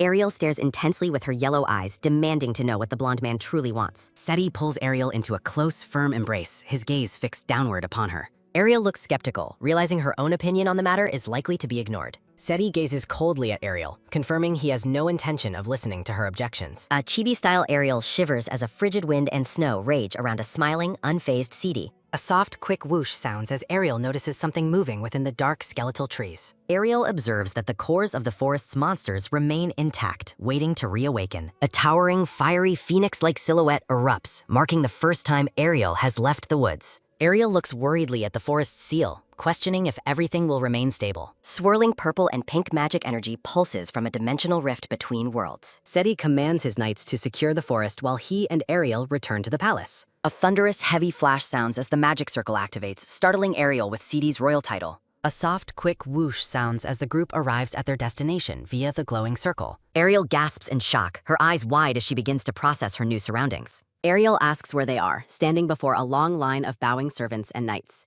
Ansel bows respectfully, greeting Seti as Your Majesty and stating he has been waiting for them. Ansel looks up through his monocle, politely asking the blonde emperor if his trip was smooth. Seti leads Ariel toward the palace, coldly announcing their arrival at his royal home. Seti asks about the preparations as they walk, and Ansel confirms everything is ready for immediate use. Ariel follows closely behind Seti, her mind racing at the sudden realization that he is now emperor. Staring in disbelief, the dark-haired woman asks Seti if he truly became the Empire's supreme ruler. A chibi-style Seti smiles broadly, explaining his rise to power as if it were a simple task. Ariel points an accusing finger at Seti, questioning how a kid from a rich family became emperor. Seti stares ahead with a serious expression, his blonde hair glowing in the bright morning light. Seti dismisses Ariel's questions for later, focusing instead on their immediate entrance into the palace. Ornate purple roses frame a declaration that the two have a long life ahead of them. A close-up reveals Seti's piercing blue eyes as he looks toward the woman by his side. Seti's regal uniform and the surrounding flowers shimmer under the bright, magical sunlight of the garden. Seti introduces the grand, white-pillared imperial palace as the place where they will reside together. Ariel looks on in weary confusion, questioning how long she is expected to stay with him. A sudden, quick swish sounds as Seti leans in close, looming over a startled Ariel. Seti stares intensely into Ariel's eyes, the sunlight illuminating the flowers and the tension between them. Ariel becomes visibly angry, questioning why he destroyed her home just to bring her here. Seti beams with a bright smile, announcing his plan to make Ariel his new empress. Ariel is left speechless, staring blankly as she struggles to process the blonde man's outrageous claim. A sudden, sharp crackle sounds as Ariel realizes the absurdity of the situation and the unknown country. A chibi-style Ariel fumes with rage as Seti cheerfully explains she has nowhere else to go. Seti leads Ariel through the ornate palace halls, arriving at the doors to her new room. Seti proudly claims he decorated the room himself, assuring Ariel that she will love the results. The blonde emperor tells Ariel to rest as he prepares to leave her in the room. Ariel hesitates, looking around the lavish room with a sense of unease and growing suspicion. A sudden, sharp tang sounds as the door closes, cutting off Ariel's realization. A heavy, rhythmic clock sounds as the doors are locked from the outside, trapping Ariel inside. A chibi-style Ariel is struck by a sudden realization, wondering if she was just locked in. Ariel stares at the locked doors in disbelief, realizing she is now a caged prisoner in the palace. Ariel questions why her new room is entirely red, from the furniture to the walls. The dark-haired woman lists the red decor, noting the carpet looks like dripping blood. Ariel worries this room is revenge for her abandoning Seti 10 years ago. In chibi style, Ariel laments that her dress remains messy despite a cleanliness spell. A sudden, heavy flop sounds as Ariel collapses onto the bed, deciding to rest. Staring upward, the dark-haired woman wonders about the chaotic events and Seti's true nature. Memories of a young Seti flash through Ariel's mind, recalling his hidden princely identity. A flashback shows young Seti happily showing Ariel a book during a snowy day. Ariel's chibi expression turns smugly annoyed, feeling betrayed after raising the boy so well. Fuming, the dark-haired woman yells about the folly of taking in black-haired beasts. Ariel realizes the phrase black-haired beast meant people in general, not actual hair color. Sitting amidst red curtains, she reflects that even the yellow-haired beast was a mistake. A soft, quick thump sounds as Ariel buries her face in a red pillow. Ariel drifts off, dreading the nightmares that follow such extreme mental and physical exhaustion. A nightmare begins with Ariel standing in a desolate field of swords under dark clouds. Ariel looks around the battlefield in horror, finding no signs of life amidst the wreckage. The dark-haired woman gazes at the destruction, desperately hoping someone survived the magical war. A sudden, sharp gasp sounds as Ariel spots a distant figure in the dark field. Spectral children appear, crying and accusing Ariel of being the cause of their suffering. Ariel's yellow eyes widen in horror as she stares at the spectral, weeping spirits. Shaking her head, the dark-haired woman desperately tries to deny the spirits' cruel accusations. A soft, quick gasp sounds as Ariel notices another figure lying in the distance. Ariel sees a dark-haired man lying motionless on the ground, his face turned away. A close-up reveals the fallen man's dark hair and pale face as he lies still. Screaming in grief, Ariel reaches out toward the fallen figure as the dream turns dark. Cradling the man, Ariel hears him whisper her name with his final, pained breath. Tears stream down Ariel's face as she tightly embraces the dark-haired man in the dream. Ariel's heart breaks as she cries out that she has lost everything in the nightmare. A soft, pained sob sounds as Ariel wakes up with tears in her yellow eyes. Ariel sits up in the red room, relieved to realize the battlefield was just a dream. Touching her head, the dark-haired woman blames the red room for causing such nightmares. Seti suddenly looms over Ariel, asking who Daniel is and startling a loud scream. A sudden, sharp gasp sounds as Ariel pulls back, her hand hitting the red bedspread. Framed by roses, Seti and Ariel share an intimate, tense moment as she looks away. The blonde emperor keeps Ariel close, the tension thick amidst the ornate floral border. Seti stares at her with piercing blue eyes, asking with terrifying calm if she's all right. Ariel avoids his gaze, her profile lit by the sun as she confirms she's fine. Seti leans in close, repeating his question about Daniel while Ariel tells him to move. A soft, quick gasp sounds as Ariel realizes how much stronger Seti has grown recently. A sudden, heavy thump sounds as Ariel falls back onto the bed in complete surprise. Staring up, Ariel is left bewildered by the blonde man's sudden and intense proximity. Ariel's chibi-style face sweats with anxiety, questioning the sudden, heavy atmosphere filling the room. Seti looks down with a cold, serious expression, his blonde hair shining in the light. A sudden, quick lift sounds as Chibi Seti picks up Ariel and moves her. Seti tells Ariel to sit down and not exert herself, his tone surprisingly gentle. The blonde man looks away, his expression unreadable as he stands beside the bed. Seti states he is fine with waiting for Ariel to tell him everything in time. The blonde emperor watches Ariel, noting she must be tired to have such bad nightmares. Ariel argues that she can't have good dreams while trapped in his crazy red room. Fuming, Ariel accuses Seti of using the red decor specifically to drive her insane. The grand palace chamber is drenched in a shimmering, overwhelming aura of bright red. Chibi Seti cheerily explains he decorated the room solely to make Ariel happy. Seti innocently explains his decor choice while Ariel stares back in complete disbelief. A flashback shows Ariel and young Seti surrounded by a lush field of red flowers. Young Seti asks Ariel if she likes red while they wander through the garden. Ariel confirms red is her favorite color with a warm, nostalgic smile in the flashback. Back in the present, Ariel realizes Seti remembered her preference for over 10 years. Ariel stands frozen as she processes the depth of Seti's obsession with her preferences. A sudden, sharp gasp sounds as Ariel realizes the room's terrifying red intensity. Ansel stands with crossed arms, agreeing that the room's red theme is quite extreme. Flashback Chibi Seti demands everything be turned red for the woman he intends to marry. Ariel observes the opulent room, realizing the red decor represents Seti's genuine obsessive care. Red tulips and ornate furniture confirm Seti's actions were driven by affection, not revenge. Ariel stares with wide yellow eyes, recognizing the deep sincerity behind the suffocating red room. In chibi style, Ariel fusses with a grimace, claiming the bright room looks terrible. A sudden, sharp shout sounds as Ariel demands the room be returned to normal. Seti admits his ignorance of her current tastes as Ariel remains visibly frustrated. Seti offers a compromise while Ariel demands he remove the locks from her door. Seti claims the locks are for safety, but Ariel remains skeptical of his true intent. A soft, quick swish sounds as Seti's hand gently pats Ariel's head, surprising her. Seti instructs Ariel to wash up while promising to change the room's appearance. Ariel touches her head, marveling at how much the little guy has grown recently. Two maids in matching blue dresses bow respectfully before the blonde emperor. The maids lead Ariel away, offering to guide her to the palace bathroom. A sudden loud laugh sounds as Seti realizes Ariel forgot to demand her freedom. Seti smiles knowingly, noting that Ariel still gets distracted easily when she is upset.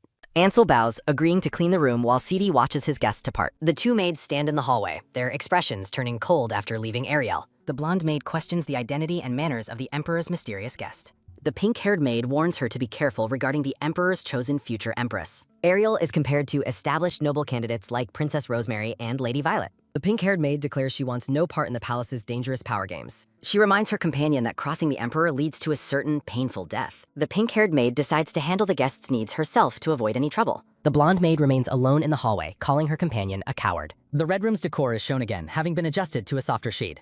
A sudden, heavy flop sounds as Ariel collapses onto the bed, feeling quite dizzy. Staring at the ceiling, Ariel realizes she is truly inside the Grand Imperial Palace. Ariel ponders how to escape through the palace's magic circle to return home. A soft, quick gasp sounds as Ariel realizes Seti is watching her from afar. A text bubble warns that Seti is constantly monitoring Ariel's every move. Seti sits majestically on his throne, looking down with a cool, detached gaze. Ariel looks away, unable to get used to Seti's sudden transition to emperor. Ariel asks Seti when he became so big, recalling his younger, smaller self. Chibi Seti acts dramatic, accusing Ariel of abandoning him because he grew up. The blonde emperor leans back, stating Ariel left the moment he reached her height. Ariel retorts that his overwhelming magical power was the true reason for her departure. Seti looks down in mock despair, leaning his head against his hand dramatically. Ariel watches him in shock, wondering why the conversation took such a strange turn. In Chibi style, Ariel warns herself not to be fooled by Seti's pitiful acting. In Chibi style, Ariel pauses with a thoughtful expression while trailing off in her mind. Ariel reflects on Seti's undeniable beauty, wondering how anyone could possibly leave him alone. Seti sits dejectedly among flowers, clutching his head in a moment of visible emotional distress.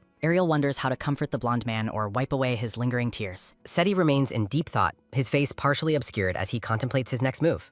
Ariel stares back in complete shock, her yellow eyes wide with disbelief at his words. Staring intensely, the dark-haired woman repeats her question as she struggles to process the situation. Seti looks on with a cold, calculating gaze, plotting to remove any potential rivals. Ariel's expression turns sinister as she asks if he truly wants her undivided attention. Ariel grabs Seti's collar, desperately promising never to abandon him if he spares the others. A soft, quick moi sounds as Seti leans down and kisses Ariel's forehead, surprising her. Seti abruptly ends their meeting for the day, leaving Ariel standing there completely bewildered. The blonde emperor promises to wait before staying the night as Ariel bids him farewell. A sudden, sharp "hey" sounds as Ariel yells after the emperor while he walks away. Seti ignores Ariel's outburst, maintaining a cold and distant expression as he leaves the room. Turning his head slightly, the blonde man's profile remains sharp and unyielding in the light. Seti stands before the door, activating a massive glowing magic circle to seal the exit. Seti notes with amusement that Ariel failed to notice the sealing spell placed on her room. The emperor walks through the palace hallway while his attendants bow deeply in his presence. Flanked by his aide and a knight, Seti strides forward with a dark, determined focus. Seti's obsessive thoughts reveal his plan to hold Ariel tightly and prevent any further escapes. Ariel looks around the opulent red room, feeling that Seti is overreacting to her presence. Reflecting on her confinement, Ariel feels a strange unease about her situation within the palace. A dark flashback shows Seti weeping over a magic circle, vowing never to be left again.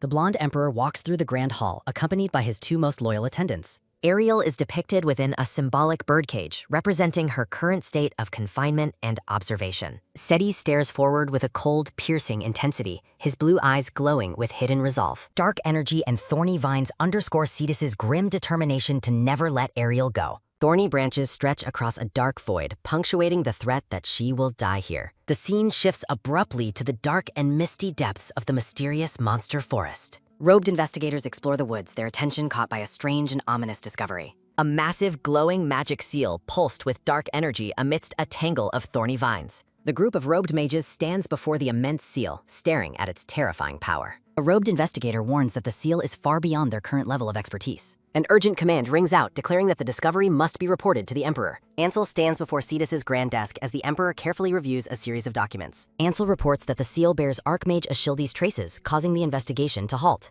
Seti looks up from his work, his expression hardening at the mention of the seal. A close-up reveals the complex runes and pulsing magical energy within the ominous forest hole. Ariel admires her new dress, pleased that the temporary clothes fit her so perfectly. The blonde maid offers her services while her companions stand ready in the ornate room. A maid holds an illustrated book showcasing the grand architecture of the imperial palace. Ariel sits on the red sofa, questioning if her world is now limited to these pages. Seti sits regally on his throne, coolly dismissing her concerns with a detached, superior air. A soft, quick swish sounds as Ariel flips through the pages of the palace book. Ariel's yellow eyes narrow with suspicion as she notices a troubling detail in the illustrations. Looking down with a confused expression, Ariel wonders about the strange nature of the book. A close-up shows the palace illustrations from a perspective that only Ariel can see. A sharp, frustrated shout sounds as Ariel declares her complete lack of understanding. Ariel's eyes widen in surprise as she realizes that new letters have appeared on the page. Intricate magical runes and clockwork gears fill the frame, symbolizing changing civilizations and emerging letters. In a flashback, the dark-haired Ariel and young Seti discuss the book's ancient, vanished letters. Back in the present, Ariel reflects on how a young royal couldn't possibly read ancient Arundel. Ariel's expression becomes comically panicked as she realizes her own precarious situation regarding modern literacy. A sudden heavy boom sounds as Ariel realizes she might be considered illiterate in this era. A sudden sharp clack sounds as Ariel rushes toward the door, book in hand, demanding attention. The blonde maid in the blue dress stands in the doorway, staring back with cold indifference. Ariel pauses, her yellow eyes wide as she frantically considers how to explain herself to the maid. Refusing to lie, Ariel contemplates whether to admit her knowledge of ancient rather than modern letters. The blonde maid ignores Ariel, her attention drawn to a framed document on the wall. A soft, quick swish sounds as Ariel approaches the maid, pointing toward the large, ornate frame. The blonde maid suddenly shouts, demanding Ariel not touch the precious framed relic on the wall. Ariel stares blankly, her yellow eyes showing complete bewilderment at the maid's intense protective outburst. The blonde maid questions Ariel's understanding of the word precious while standing defensively before the frame. The blonde maid scolds Ariel, claiming the handwriting contains the artistic wit of Archmage Ashilde. Surrounded by stylized cat icons, the blonde maid continues lecturing Ariel on the relic's cultural value. A text bubble reflects Ariel's shock at the realization that 1,000 years have passed. Ariel stammers in confusion, unable to process the maid's high praise for her own old scribbles. A close-up of the framed document shows what Ariel perceives as nothing more than meaningless doodles. Ariel tries to assure herself that the situation is definitely not as absurd as it seems. A flashback reveals Archmage Ashilde Ariel herself admitting she only wrote those scribbles because she was bored. Ariel covers her face in embarrassment, realizing her classroom doodles are now worshipped as imperial relics. The blonde maid continues her harsh critique, demanding Ariel show more respect for palace etiquette. Ariel stands silent and weary as the maid's shadow looms, the conversation turning increasingly hostile. Ariel's gaze hardens as she notes the maid's open hostility toward a guest of the emperor. Ariel reflects on the absurdity of a maid demanding courtesy from an official imperial guest. The blonde maid continues her arrogant lecture, mocking Ariel for her perceived lack of historical knowledge. A sudden, quick gasp sounds as the blonde maid realizes Ariel's aura has shifted into something intimidating. Ariel notes that true imperial courtesy is required, her yellow eyes glowing with a cold intensity. The blonde maid stammers in fear, sensing an overwhelming, dignified atmosphere she didn't expect. Ariel stands tall and regal, her imposing presence causing the maid to question her dismissive assumptions. Ariel's elegance and nobility shine through, leaving the maid completely stunned by her sudden change. With a sharp, commanding gaze, Ariel asks the blonde maid why she is still standing there. Terrified, the blonde maid drops to her knees and begs for forgiveness, overwhelmed by Ariel's authority. A soft, quick pat sounds as Ariel places a hand on the kneeling maid's head, asserting dominance. Standing over the trembling woman, Ariel rebukes her for daring to shout at the emperor's guest. Two other maids watch in shock as Ariel questions if imperial power is truly this weak. The blonde maid continues to beg for mercy while Ariel remains standing in the opulent hallway. Ariel stares coldly, her yellow eyes piercing through the maid's desperate pleas for forgiveness. An inner thought bubble notes that ignoring an imperial guest is the same as ignoring Seti. A flashback shows a young, bruised Seti neglected and beaten by his siblings long ago. Ariel feels a surge of anger, realizing Seti's authority is still being subtly undermined by staff. Looking down at the kneeling maid, Ariel wonders if Seti's personality allows such disrespect to flourish. A sudden, sharp hey sounds as Emperor Seti arrives, flanked by his aide and a knight. Seti looks on with a calm but intense expression, his blue eyes focused on the situation. A close-up highlights Ariel's white lace collar as she prepares to address the arriving emperor. Seti turns his head, his sharp profile and blonde hair illuminated by the bright palace lights. A sudden heavy whump sounds as Seti pulls Ariel into a protective close embrace before everyone. Seti holds Ariel tenderly, his expression soft as he gazes down at her amidst floating flowers. Ariel pushes back, urgently informing Seti that his palace staff are not up to proper standards. Ariel scolds Seti for his lack of authority, warning that his imperial power will collapse. Ansel and the silver-haired knight stand in stunned silence as Ariel lectures the emperor. Pointing directly at Seti, Ariel questions what he will do if others follow the staff's disrespect. Seti points to himself in utter disbelief at being called a weak and powerless ruler. Stunned by the accusation, Cetus's expression hardens as he considers the concept of being powerless. A soft, quick swish sounds as Seti turns away with a sharp, unyielding profile. The blonde maid in the blue dress trembles on the floor while her companions watch. Seti remains silent, his cold gaze shifting as he processes Ariel's bold and unexpected critique. A soft, quick swish sounds as Seti decides that Ariel's misunderstanding is actually quite useful. Ariel looks on with shock as Seti suddenly leans toward her, shifting the mood entirely. Seti clutches his head in a dramatic, exaggerated display of distress, radiating a bright aura. Accompanied by hearts and a sad puppy icon, Seti puts on a pathetic, manipulative act. Ansel and the silver-haired knight stare blankly as Seti addresses Ariel with feigned vulnerability. Ariel urgently pleads for Seti to trust her, completely falling for his dramatic performance. Chibi versions of Ansel and the knight watch the ridiculous display with complete and utter exhaustion. Seti smiles cutely while placing a hand on Ariel's shoulder, satisfied with his successful manipulation. Ariel looks down at the palace guidebook, deep in thought about the unfamiliar letters. A flashback shows Ariel teaching a young Seti to read within the palace's vast library. Ariel shows Seti the book, admitting she cannot read the modern letters on the page. Seti looks at Ariel with a knowing, calm expression, having expected her lack of literacy. Seti smiles warmly while teasing Ariel about her inability to read the modern imperial text. Ariel defensively claims she only knows ancient Arunda letters while Seti radiates a golden aura. Seti's hand grips Ariel's shoulder tightly as his tone shifts toward a much darker observation. Looming over Ariel, Cetus's blue eyes turn cold as he mentions her past abandonment. A close-up highlights Seti's intense glowing blue eyes and his grim, obsessive focus on Ariel. Ariel stares back, her yellow eyes wide with shock at his sudden and sharp change. A soft, quick swish sounds as Seti's expression shifts back to a subtle, calculating smile. Seti tells Ariel not to bother learning, his smile masking a deeply possessive and manipulative intent. A narrative bubble reveals Seti's plan to make Ariel entirely dependent on him through ignorance. Seti guides Ariel back into her room, telling her to rest while she remains confused. Seti smiles brightly, telling Ariel to stay exactly where she is as she yells back. A sudden heavy thud sounds as Seti slams the door shut on Ariel's angry, frustrated shouts. Seti walks away from the sealed door, his expression returning to a cold, silent void. Seti reflects on Ariel's funny misunderstanding regarding his control over the Imperial Palace's power. Ansel watches as Seti stands with crossed arms, the atmosphere heavy with cold Imperial focus. Seti smiles coldly, noting that Ariel's intimidating aura was far from that of a commoner. Ariel is depicted with a divine, intimidating presence, highlighting her true and noble Imperial status. A symbolic clock frame emphasizes the realization that Ariel's actual rank is much higher than expected. Seti contemplates the many secrets Ariel is hiding from him as he walks the hall. Seti's expression turns deadly serious as he focuses his attention on the disrespectful palace staff. Seti looms over the kneeling blonde maid, questioning if she truly dared to insult him. Against a backdrop of blood-like splatters, Seti accuses the maid of ignoring his chosen empress. Seti stands over the terrified maid, demanding to know why she failed to show proper respect. Seti stares down with cold, murderous intent, declaring that grave sins can only result in death. The silver-haired knight turns his head away, his shadow remaining sharp and unyielding in the hall. Two knights drag the screaming blonde maid away while she begs for a mercy she won't get. Two other maids bow their heads in silence, trembling as their companion is hauled away. Seti looks over his shoulder with a sharp, annoyed gaze, complaining about the servants' noise. Seti vows to re-educate the servants to remove any air of disrespect toward his Ariel. The scene shifts to the palace exterior as rumors of Seti's ruthless actions begin to spread. Pedestrians whisper scandalous rumors about a messy woman who appeared from a magic circle. Gossip spreads through the city as citizens mock the mysterious guest's appearance and illiteracy. The night sky glows over the capital as rumors of Seti's unusual taste take root. Sunlight pours into an opulent palace chamber, setting the stage for Ariel's forced makeover.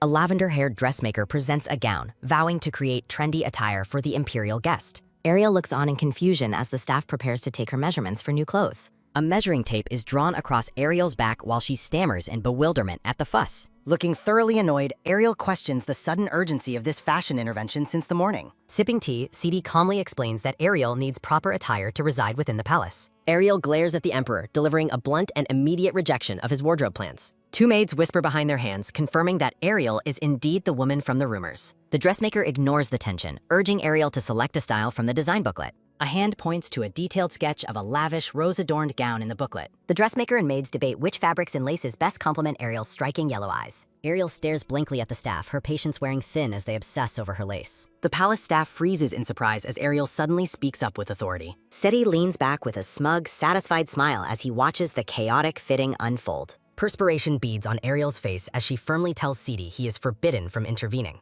Ariel's internal dialogue roars with frustration over Seti's demand for a dress covered in red hydrangeas. A sudden, sharp "hey" sounds as Ariel interrupts Seti's playful, chibi-like enjoyment of the moment. Crossing her arms, Ariel strictly commands Seti to leave the fashion decisions to the true experts. Chibi versions of the pair bicker, with Ariel brooking no arguments from the pouting Emperor. The dressmaker and her assistants stand in stunned silence at Ariel's casual dominance over Seti. The two maids whisper to each other, noting how strangely familiar Ariel's commanding tone sounds. A golden retriever appears in a flowery field as a narrative bubble compares Seti to a dog. A sudden, quick gasp sounds as the maids realize Ariel is essentially training the Emperor. Ariel praises Seti like a puppy while the sweating maids marvel at the Emperor's wagging tail. Ariel gazes thoughtfully into the distance, pondering the true nature of the man before her. Amidst floating hearts, Ariel mentally leads a grumbling Seti on a leash like a tamed beast. News of the palace's mad dog finally finding a trainer spreads like wildfire through the city. Ariel clutches her head in mortification, realizing she treated the Emperor like a common pet.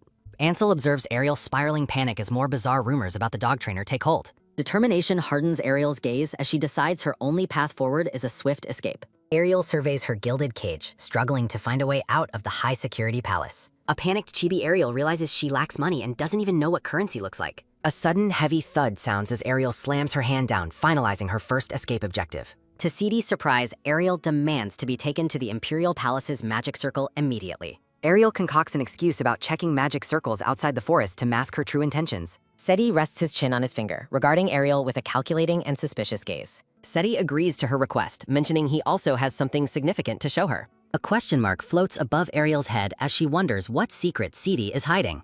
Ariel stands frozen in complete shock at the sight of the unexpected landscape before her. The group stands in a dense thicket as Ariel wonders why the palace became a forest. A living tree stump with large blinking eyes looks up in surprise at the intruders. The tree monster dances with joy as it greets Sadie and Ariel in the woods. Sadie smiles with gentle pride, noting that the ancient forest guardian recognized him at once. A sudden, desperate stop sounds as a flashback reveals a roaring forest fire in the distance. A colossal, monstrous tree silhouette looms over the inferno, its presence both terrifying and majestic. A younger Seti in his imperial uniform stands bravely before the towering, ancient tree monster. The tree monster's burning yellow eyes widen in shock as it recognizes a long-lost presence. Seti stands tall as a roaring fire illuminates his confident, imperial presence. The living tree stump monster looks upward with watery, emotional eyes. The ancient forest guardian gives Seti a warm, joyful hug amidst blooming flowers. Seti explains that the forest spirits now guard the palace's vital magic circle. Chibi Ariel skeptically questions the monster's peculiar habit of attacking random meteors. Seti reveals the guardian healed his past wounds, claiming they are childhood friends. Ariel looks at Seti with deep suspicion, struggling to believe his tall tales. Terrified palace staff and knights hide behind trees, far too scared to approach. Ariel examines the intricate magic circle, confirming its ancient connection to the woods. A historical map reveals the current palace sits atop the ruins of Old Arundel. Ariel ponders how an immovable, fixed magic circle could exist inside the palace walls. Magical energy swirls around the grand blue-domed roof of the imperial palace. Seti explains a magic-obsessed past emperor built the palace directly over the relic. A flashback shows young Seti discovering the abandoned magic circle deep in the forest. Seti gazes off with a knowing smile, his thoughts shrouded in mystery and nostalgia. Ariel's face flushes with sudden, intense shock as she processes a startling realization. Ariel realizes 1,000 years passed while she remained frozen in time. Examining the ground, Ariel marvels at the perfect state of the ancient preservation magic. A startling thought hits Ariel as she realizes she wasn't the one who cast the spell. The memory of Archmage Alkanar surfaces, his dark aura and powerful magic recalled. Ariel regrets not asking Akelnar about the secret to his long-lasting conservation formulas. Ariel looks on in bewilderment as more pieces of the magical puzzle fall into place. Sunlight warms a cozy, self-restoring dining room that remained pristine for centuries. Narrator notes the impossible truth that Ariel hasn't aged a single day over time. Seti stares intensely, observing that Ariel looks exactly as she did when they first met. Ariel dismisses Seti's observations while he watches her with a smug, knowing posture. Ashilda's lingering magic continues to permeate the air around the quiet forest cottage. Ariel remains silent, her golden eyes reflecting the weight of her hidden secrets. Seti leans in close, admitting he once suspected Ariel was the legendary Ashilde.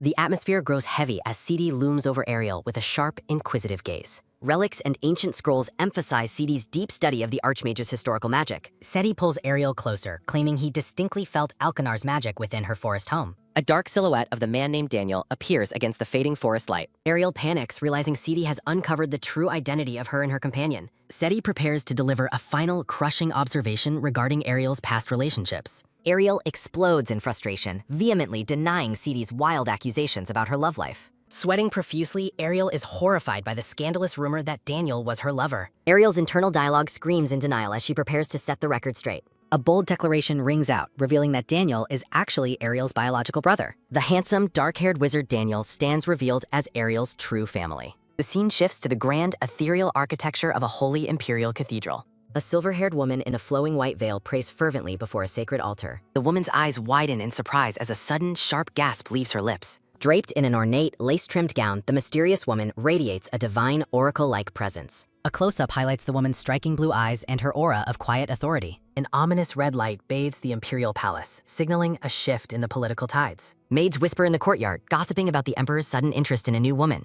The servants discuss the search for an empress as the veiled woman passes by. Startled exclamations sound as the palace staff realizes the high-ranking saintess is approaching. Violet Kelton, a saintess who hears God's voice, is introduced as a powerful empress candidate. A portrait introduces the silver-haired saintess Violet Kelton, a divine candidate for the empress. Ariel walks through the palace, reflecting on how much her life has changed already. A flashback shows Ariel and her dark-haired brother Daniel standing together with a book. Daniel aggressively conjures fire, threatening to roast a slow Ariel in their childhood quarrel. In retaliation, Ariel prepares a powerful ice spell to freeze her brother's head off. Their sibling rivalry explodes as hellfire and blizzard magic collide in a massive magical burst.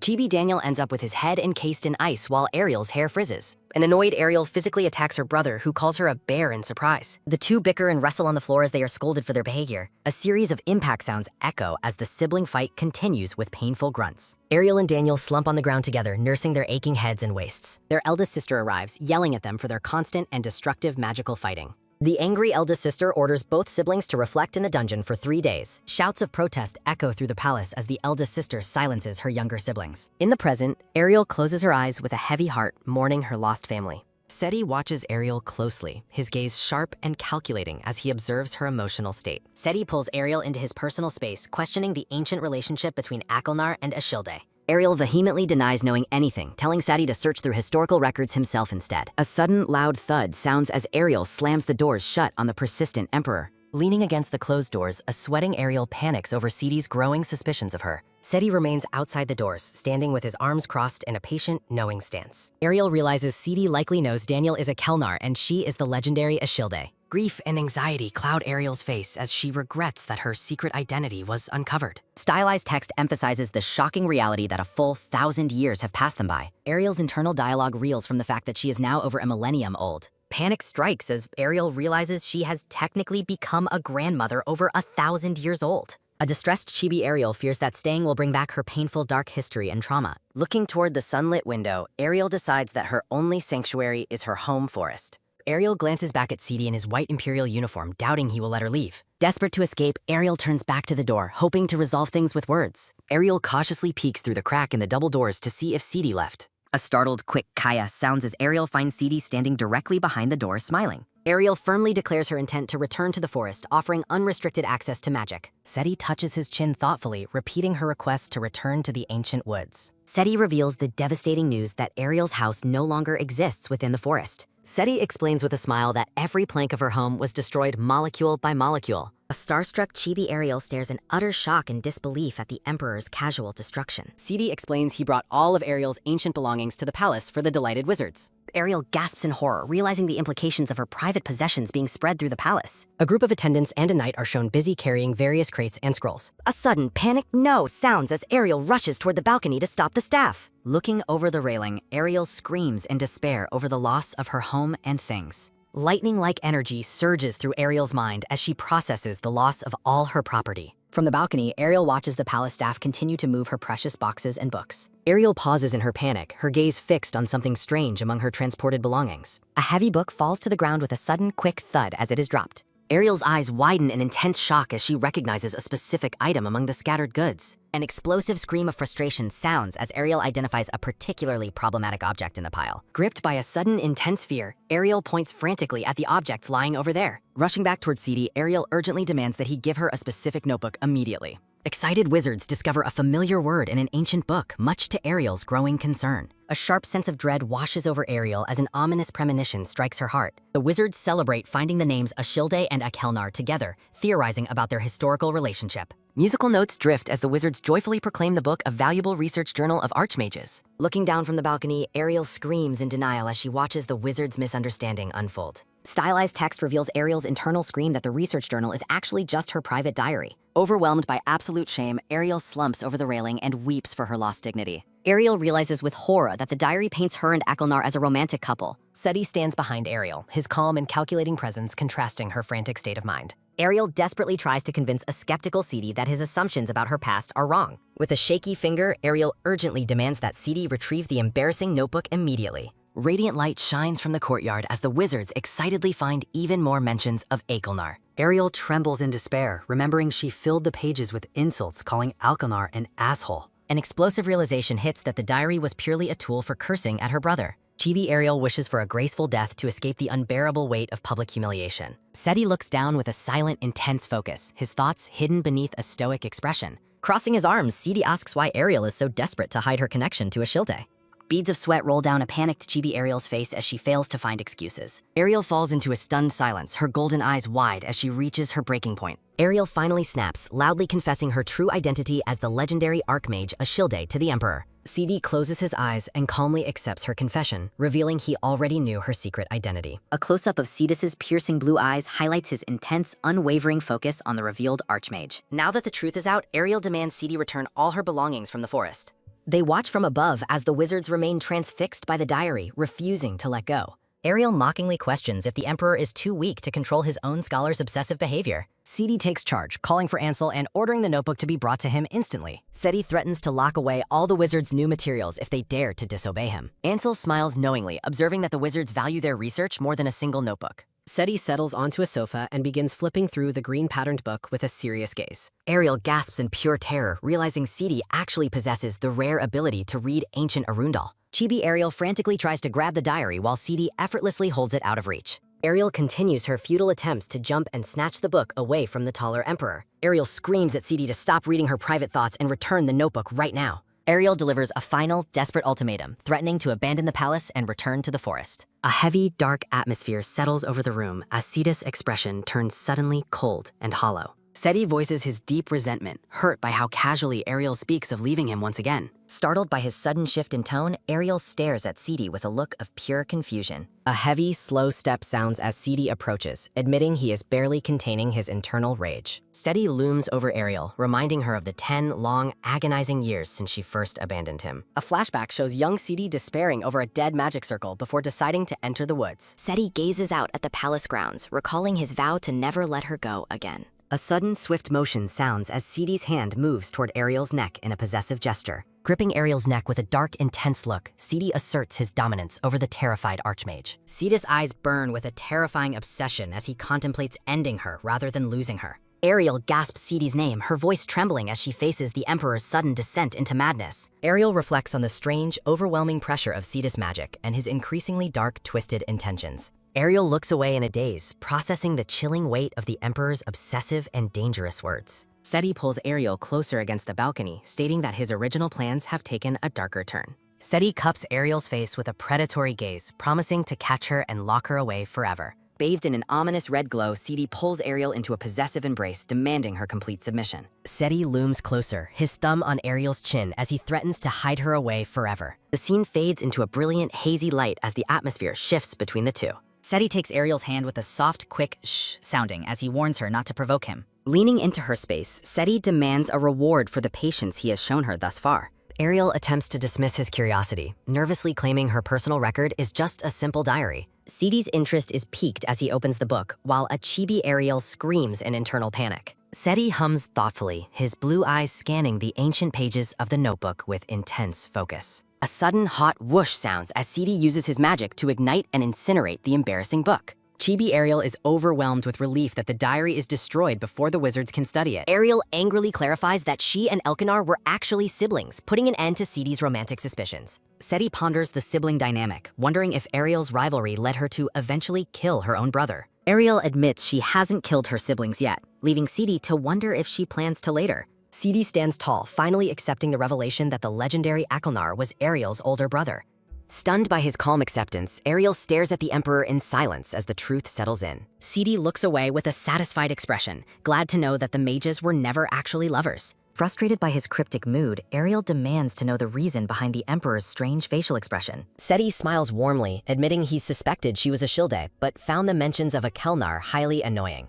Seti reveals his terrifying obsession, stating he would have resurrected and killed a rival lover repeatedly. Seti questions Ariel's motives for hiding her legendary status as the great Archmage Ashilde for so long. Ariel and Seti argue about her age, with Ariel insisting her time stopped when she was 24. Gazing out at the palace, Seti asks if Ariel is proud of the immense legacy she left behind. A massive, glowing magic circle appears behind them as Seti praises the impact of Ashilde's ancient magic. Ariel looks away with a heavy heart, noting that her true history was never recorded in books. A dark, heavy silence falls as Ariel's mind descends into a somber and painful memory of the past.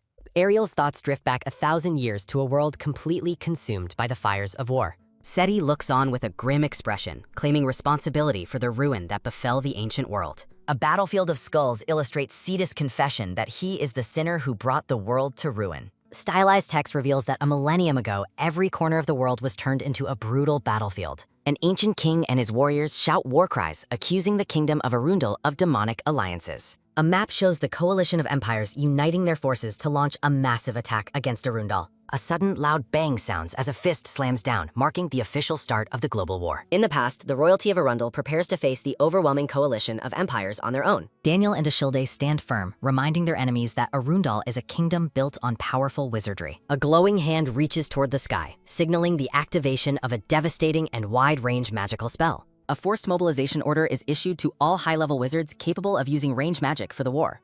A line of grim-faced, hooded wizards stands ready to unleash their power upon the approaching enemy armies. A bright, massive whoosh sounds as Daniel and Ashilde unleash explosive magic that incinerates the entire battlefield. Lightning strikes and fireballs rain down as the Archmage's magic wipes out every enemy of their kingdom. The war spreads like wildfire across the land, leaving nothing but burning ruins and thorns in its path. Ashilda's bare feet stumble across the scorched and blood-stained earth as she wanders through the total devastation. Ashilda stares at the desolate landscape in shock, her face marked by the grime and scars of battle. Looking out over a graveyard of countless swords, Ashilda stands as the lone survivor of the magical apocalypse. Tears stream down Ashilda's face as the crushing realization hits that everyone she knew has died. Kneeling on the cold, gray earth, Ashilde cries out in despair, questioning why she was left all alone. Surrounded by dark vines, Ashilda's grief becomes unbearable as she mourns the loss of her entire world. Ashilde collapses among the fallen flags and swords, her agonizing screams of "why" echoing through the void.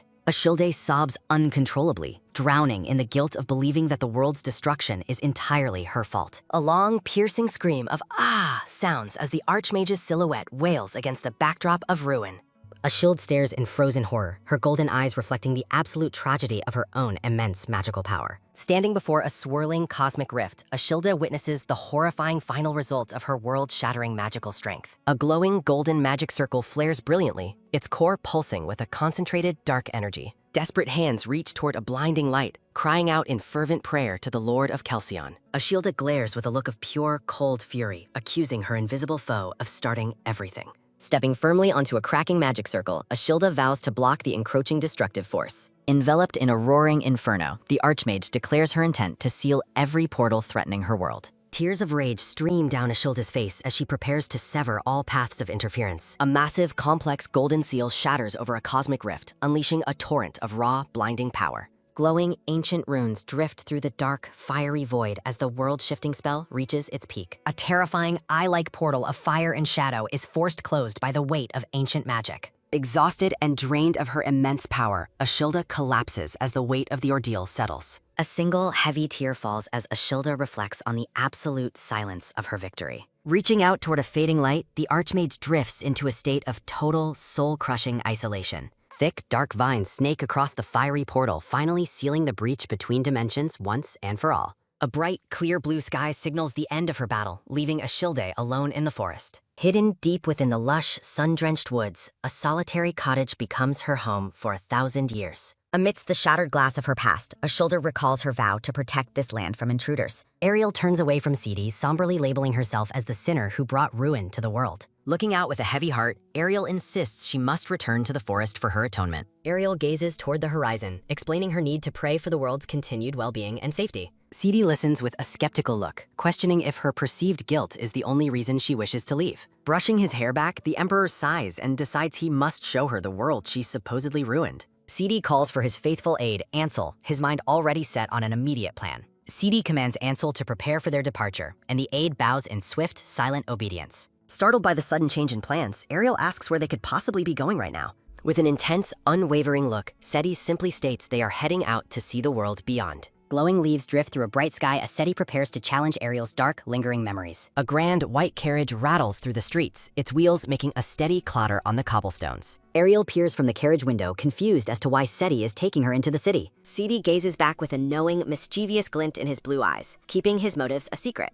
In a playful moment, Sidi teases Ariel for her suspicion, while she laments his sudden and cruel nature. Noticing something outside, Ariel lets out a soft gasp as the city scenery begins to change. Ariel stares in wonder at the well-maintained roads and the luxurious, sturdy buildings of the modern capital. The streets are teeming with life, filled with crowds of people dressed in fine, elegant clothing. Lively cafes and bustling squares illustrate a world far more vibrant and prosperous than Ariel ever imagined. Looking at the sprawling, magnificent cityscape, Ariel realizes that her ancient magic actually built a thriving legacy. A somber expression crosses Ariel's face as she processes the sheer scale of the world she helped preserve. The carriage comes to a halt before a tall, white building with a sudden, sharp creak sounding. Seti steps out and offers his hand, leading the dazed Ariel toward the entrance of the Grand Hotel.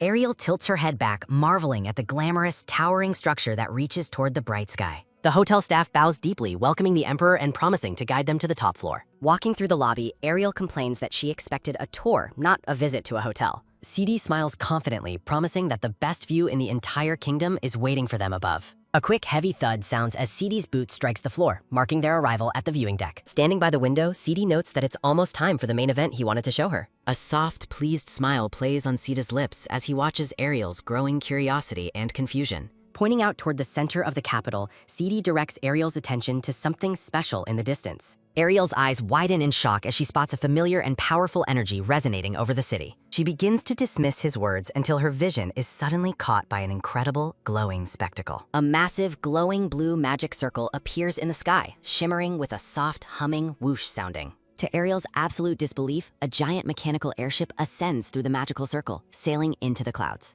Ariel stares in awe as a massive airship sails through a shimmering blue magic circle. Sidi explains that extensive research led to the fuel used for launching these flying machines. A sudden, sharp creak sounds as Sida's hand opens the window to provide a clearer view. The Emperor notes that these technological wonders are a far cry from Ariel's ancient era. Ariel's golden eyes widen as she realizes the world is far more beautiful than she imagined. Looking over the magnificent capital, Ariel marvels at the incredible advancement of magic and science. The weight of the past lifts as Ariel asks what this new world is called. Ariel stares out at the sprawling, vibrant cityscape, eager to learn its true identity. With magical gears turning behind him, Seti reveals they're in the prosperous Elysium Empire. Ariel repeats the name in disbelief, recognizing a term from her memories of 1,000 years ago. A sharp thud sounds as past Ashilde slams her hand down during a critical war meeting. In the past, Ashilda meticulously plans a wizard blockade to defend her kingdom from invaders. Her focus shifts abruptly as she turns to see who has entered her war council room. The purple-haired wizard Daniel mentions a small, budding alliance based entirely on science and technology.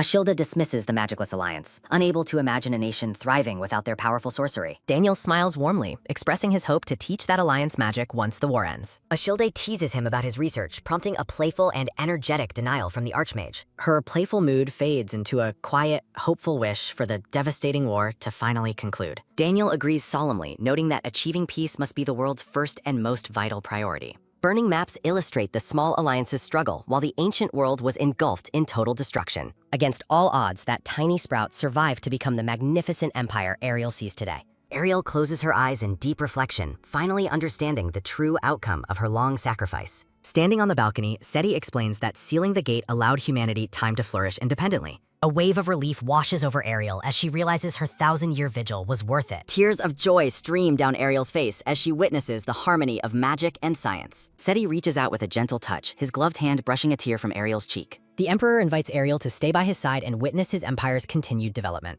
A peaceful, glowing atmosphere surrounds them as they stand together high above the thriving capital. Dropping to one knee, Seti makes a grand and unexpected proposal for Ariel to be his empress. The golden-haired emperor kisses her hand, his eyes filled with a look of intense, unwavering devotion. Ariel is frozen in shock, her breath hitching at the weight of his sudden royal request. As their hands linger together, dark, thorny branches symbolize the complex destiny that still binds them. A massive, ornate hourglass glows softly, marking the start of a new chapter in their history. Ariel looks back with a firm, steady expression, considering the life she could lead here. Gazing over the city, she decides she wants to see more of this beautiful world forever. The scene shifts to the lush, sun-drenched gardens of the sprawling and luxurious Imperial Palace. Bored and alone, Ariel slumps over a marble railing with a soft, heavy thud sounding. Ariel feels isolated in the massive palace, unable to navigate its halls or read its modern signs. Resting her chin on her hand, she sighs at the silence of the remote palace wing. Her attention is suddenly caught by movement below as she spots strangers walking in the garden. Ariel watches a woman in a regal white gown, noting her dress is remarkably elegant and unique. The white-haired woman pauses and looks back, prompting a sudden, soft gasp of surprise from Ariel. Ariel is struck by the stranger's ethereal beauty as the woman offers a polite, graceful smile. Watching from the balcony, Ariel decides the mysterious woman seems like a very kind person. Below, a brown-haired maid glares toward the palace, annoyed by the presence of the girl Seti brought. The white-haired woman, Lady Violet, admits she was curious about the girl the Emperor's keeping. The maid grumbles about Sidi's cruelty and making a candidate set a date for his wedding. Lady Violet calmly defends her role as a saint, despite her status as a candidate for Empress. Lady Violet looks off into the distance, her quiet violet eyes reflecting a sense of regal composure. Ariel and a maid walk through the gardens, deciding to head back to the temple. Under a full moon, voices echo through the dark streets, searching for a specific alleyway. A group of concerned citizens gathers in the shadows of a narrow urban alleyway. Fresh blood stains the ground as townspeople discuss reporting the gruesome discovery to investigators. A grand carriage arrives, and Lady Violet steps out to investigate the late-night commotion. Looking somber, the saintess adjusts her hair while approaching the scene of the crime. The crowd calls out in relief as they recognize Lady Violet arriving at the alley. A man points toward the alleyway, warning the saintess of the horrifying murder scene inside. Lady Violet stands before a glowing ritualistic circle drawn in blood on the stone floor. Staring down at the gruesome display, Lady Violet's expression becomes increasingly grim and troubled. She realizes with horror that the scene is the result of a dark sacrificial ritual. Onlookers whisper in fear, unable to believe such cult activity could happen in the capital. Lady Violet recalls a divine warning she received about a looming disaster for the palace. A vision of the imperial palace engulfed in dark energy reflects the coming magical catastrophe. The townspeople wonder if the recent arrival of the Emperor's master is connected to this. Gripped by an ominous feeling, Lady Violet stares intensely at the dark magic before her. She senses something is fundamentally wrong as she watches the lingering energy of the ritual. Lady Violet and her maid discuss the mysterious woman competing to be the next empress. The brown-haired maid identifies the rival as a dangerous witch from the mysterious eastern forest. Suspicious of her origins, the maid demands the truth in the name of the temple. Lady Violet quietly warns her maid to be more careful and lower her speaking voice. With a secretive gesture, Lady Violet notes how rumors spread slowly beneath the surface world. She believes these sacrificial events will continue until the people's anxiety reaches a breaking point. A crowd of faceless citizens represents the growing unease and doubt spreading across the empire. Lady Violet smiles coldly, anticipating the moment public rumors explode into a devastating social scandal. She decides to wait patiently for the right time to move against her unsuspecting rival. Ariel watches from the shadows, unaware of the dark schemes being plotted against her position. At Marquise Kelton's estate, a messenger reports that the Emperor has officially chosen a woman. A sudden, loud thud sounds as a furious fist slams down onto a wooden desk. Priscilla Kelton glares with rage, insisting her son Felix was the one meant for power. Priscilla leans over her desk, questioning why the Emperor would choose such a mysterious woman. She rages at the thought of her daughter being stripped of the Empress title so easily. A hooded man with dark skin suggests driving the newcomer away to secure the position. Priscilla looks up in shock, startled by the hooded man's sudden and bold intervention. The hooded figure asks if she has any plans, a cunning smile on his lips. Priscilla considers using Ariel's illiteracy as a weapon to destroy her standing in the palace. The hooded man reveals that his plan to plant a specific maid is already starting. He confirms he has successfully placed a spy within the palace to monitor Ariel's movements. Two palace maids discuss the high salary and allowances offered for an exclusive new position. A pink-haired girl listens with interest, wishing she could apply for the lucrative job. A sudden, sharp creak sounds as the pink-haired girl opens a door to find Ansel. Ansel looks up from his paperwork, surprised by the sudden entrance of the young maid. The pink-haired girl with red eyes formally applies to become Ariel's new exclusive handmaiden. Ansel introduces Rachel Bourbon as Ariel's official personal attendant, effective starting from this day. A soft, polite rustle sounds as Rachel bows deeply, introducing herself as Baron Bourbon's daughter. Ariel looks back with a confused expression, surprised by the arrival of her new maid. Rachel stands with a calm and composed look, her unique features catching Ariel's immediate attention. Rachel explains that she is a half-elf whose mother belongs to the legendary Forest clan. Ariel realizes that Rachel's heritage explains why the magical energy within her body feels low. Ansel explains that the modern empire thrives on the union of all humanoid species and science. Ansel bows respectfully, assuring Ariel that her new maid will be a great help. A sharp, echoing thud sounds as a door closes behind the departing advisor. Left alone, Ariel ponders her needs while gazing at the palace's opulent interior. Rachel enters silently, offering a cooling drink to her surprised new master. Sipping the water, Ariel wonders how the maid anticipated her thirst so perfectly. A chorus of bright chirps echoes above the palace as a new morning begins. Ariel stirs awake in her luxurious bed, greeting the soft morning light. Rubbing her eyes, Ariel listens as Rachel explains she prepared for her awakening. The pink-haired maid stands ready with a basin, catching Ariel completely off guard. Ariel grows nervous, suspecting Rachel was watching her sleep with unsettling intensity. Observing her closely, Ariel questions the normalcy of the maid's silent, unblinking devotion. Feeling increasingly uncomfortable, Ariel plots a way to escape Rachel's prying eyes. Ariel announces her plan to visit the library, much to Rachel's visible surprise. She enthusiastically heads toward the books, leaving her silent shadow momentarily behind. Rachel remains puzzled, recalling reports that the mysterious guest cannot read at all. The scene shifts to the magnificent walkways leading into the Grand Imperial Library. Inside the vast library, Rachel offers to retrieve any book the guest desires. Ariel admits her illiteracy, but insists on browsing the picture books alone. She walks off into the stacks, desperate for a moment of true solitude. Rachel watches her go in silence, her red eyes reflecting deep, unreadable thoughts. High above, the library's endless shelves represent the vast knowledge Ariel lacks. Standing before an orrery, Ariel vows to master the basics of the alphabet. Determination fills her eyes as she resolves to learn the modern imperial script. Back in her room, Ariel realizes that adopting to palace life requires education. Later, Ariel approaches the Emperor and expresses her earnest desire to learn reading. Seti listens thoughtfully, his gaze lingering on the woman who once taught him. He playfully refuses her request, prompting an energetic and frustrated outburst from Ariel. Ariel points out the irony, reminding him of the ancient script she once taught. Despite her protests, Seti remains firm, looking every bit the sovereign ruler. The atmosphere shifts as CD admits he feels anxious about their shared past. Looking somber, the Emperor asks Ariel for guidance on his emotional turmoil. Ariel falls silent, struck by the unexpected depth of CD's lingering vulnerability. She reflects sadly on her mistaken belief that he would forget his pain easily. Returning to her studies, Ariel realizes Sadie truly wants her to be free. She recalls his warm smile as he encouraged her to explore the library.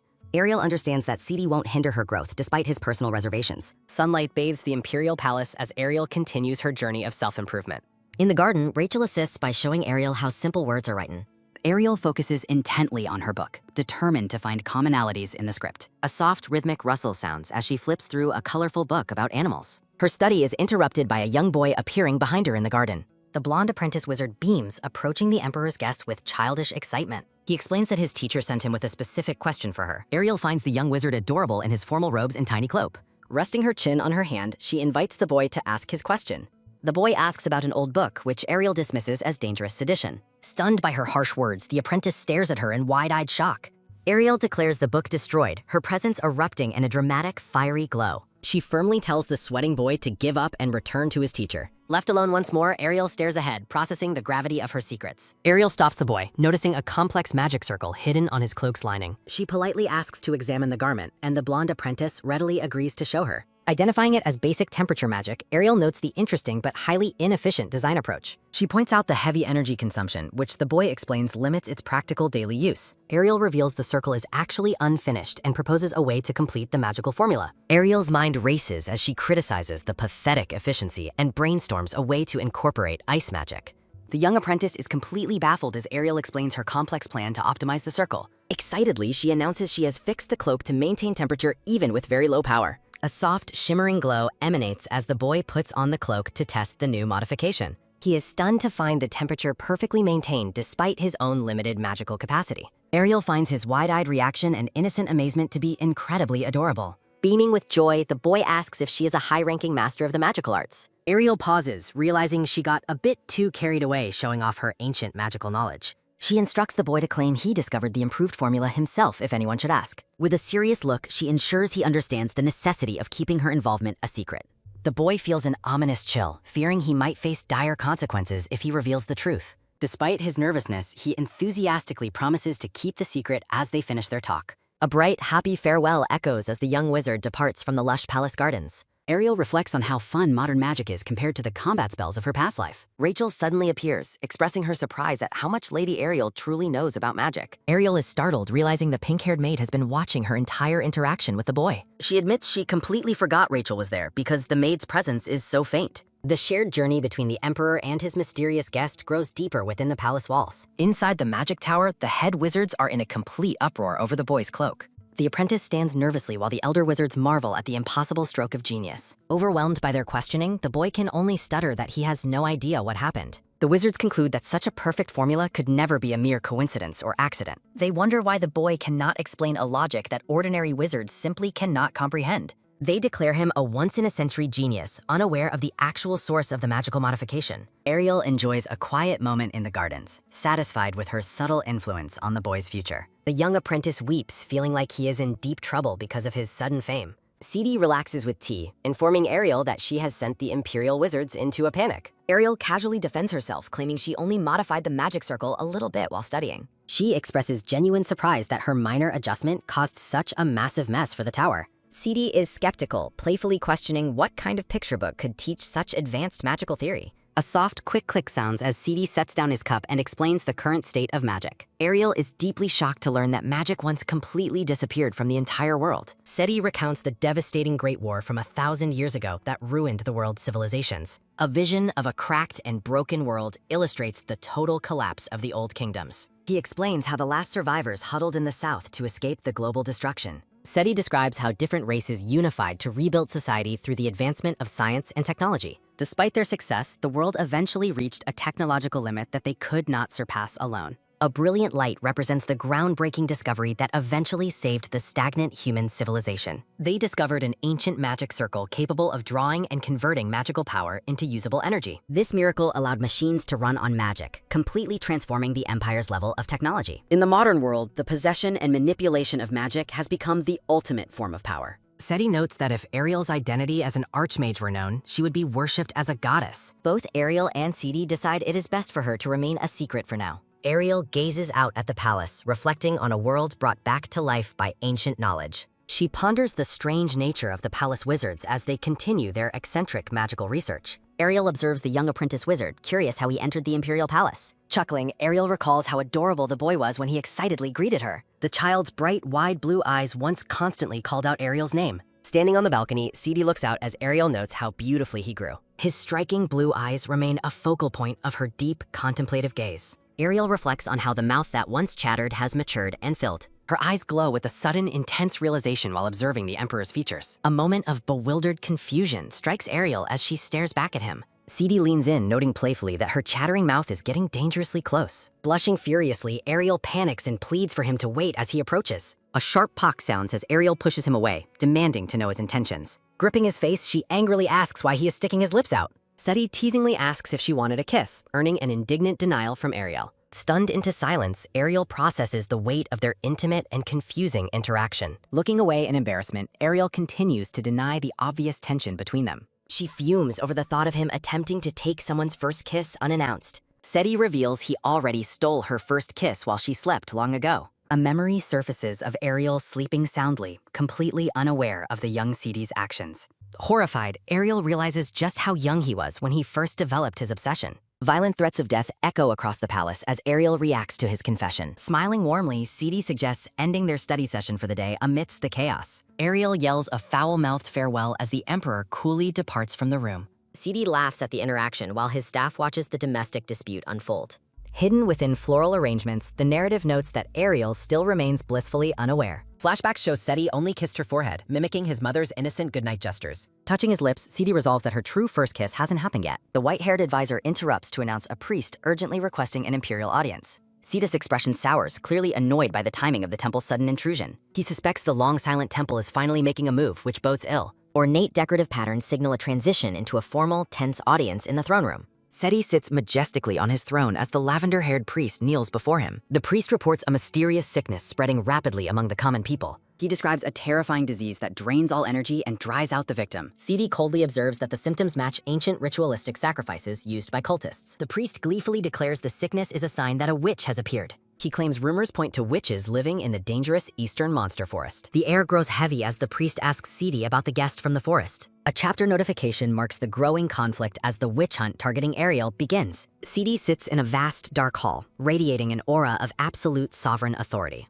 The priest continues his accusations, unknowingly walking into a trap set by his greed. Looking terrifyingly intense, Cede listens as the priest questions the identity of his guest. The priest trembles with nervous pride, thinking he has successfully pressured the young emperor. A heavy, rhythmic thump sounds as Cede's foot hits the floor, stepping forward. Smiling a dark, predatory smile, SETI finds the priest's bold accusations to be amusing. A sharp metallic shring echoes as Cede draws a brilliant, glowing blue blade. Cede asserts that she has always been present, though no one recognizes her nature. He levels his sword at the terrified priest, defending Ariel's identity with lethal force. A thunderous boom resonates through the hall as Cede's power erupts in a flash. The cold tip of the blade rests against the priest's forehead, silencing his treachery. Blood drips down the priest's forehead as he stares up in total, dazed shock. Sadie's gaze remains frigid while a distant, agonizing scream echoes through the dark throne room. With terrifying calm, SETI demands to know how anyone would dare frame his prospective empress. Desperate pleas for mercy and forgiveness resonate against the cold, high walls of the palace.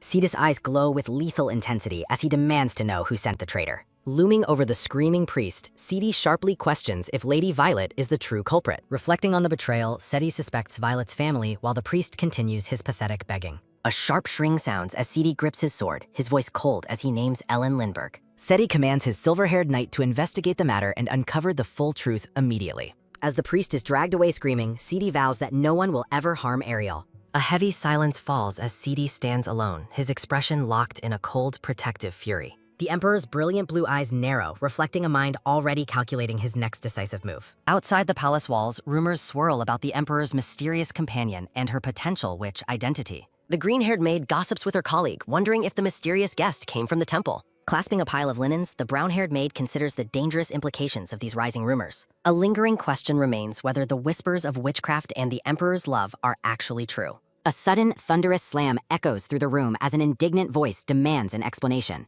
Startling the maids, a fiery blonde woman storms into the hall, radiating pure, unadulterated arrogance. Rosemary Raymond, a high-ranking candidate for the Empress's throne, demands to know about her new rival. Fuming with jealousy, Rosemary throws a tantrum, refusing to accept an unvetted commoner as an equal. Rosemary dismisses Ariel as an illiterate, uneducated woman who has no place within the royal court. Pondering the situation, Rosemary realizes the Emperor would never allow baseless rumors to circulate so freely. Ariel walks through the palace, completely unaware that she is being labeled as a dangerous witch. Hiding her malice, Rosemary decides it would be amusing to see the Emperor's allegedly poor taste. Under the grand chandelier, Rosemary declares her intent to visit the palace and confront the intruder. Glowing with spite, she resolves to personally get rid of anyone she deems unworthy of SETI. The scene shifts to the serene, sunlit gardens where nature flourishes in a peaceful, quiet green. Behind a thick tree, two curious maids whisper about whether they should spy on the guest. A giant tree monster with a silly face suddenly emerges, prompting the maids to scream in terror. Ariel scolds the sentient tree, ordering it to stop bothering the maids and return to her. Closing her book with a soft thump, Ariel complains that her legs are tired from standing.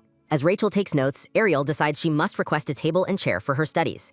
Ariel finds the garden's solitude perfect for studying, as her monstrous tree guard keeps everyone away. SETI enters the golden light of the garden, greeting Ariel as blue butterflies dance around him. Ariel explains she is bored, unable to read modern books, and limited to looking at pictures. Ariel sighs inwardly, wishing Rachel would give her helpful directions instead of just staring at her. Rachel maintains a constant, unblinking gaze, making Ariel feel like she is always under intense observation. Turning to the Emperor, Ariel mentions she has something important to tell him about her stay. Rosemary Raymond hides her face behind a red fan, plotting her next move against her competition. SETI informs a surprised Ariel about the self-proclaimed Empress candidates vying for his attention and throne. Ariel is unexpectedly delighted, thinking that having a proper Empress candidate is a wonderful development. Beaming with an innocent smile, she expresses her genuine relief that SETI has other romantic options. Sita's expression sours at her reaction, while Ariel quickly tries to hide her mischievous, teasing thoughts. Handing Ariel a book, Siti suggests she meet with the candidate to build a good relationship. Siti teases Ariel about her reading level before explaining the formal request for an imperial audience. Ariel is stunned into silence as Siti suggests she mingle with the noble daughters of the empire.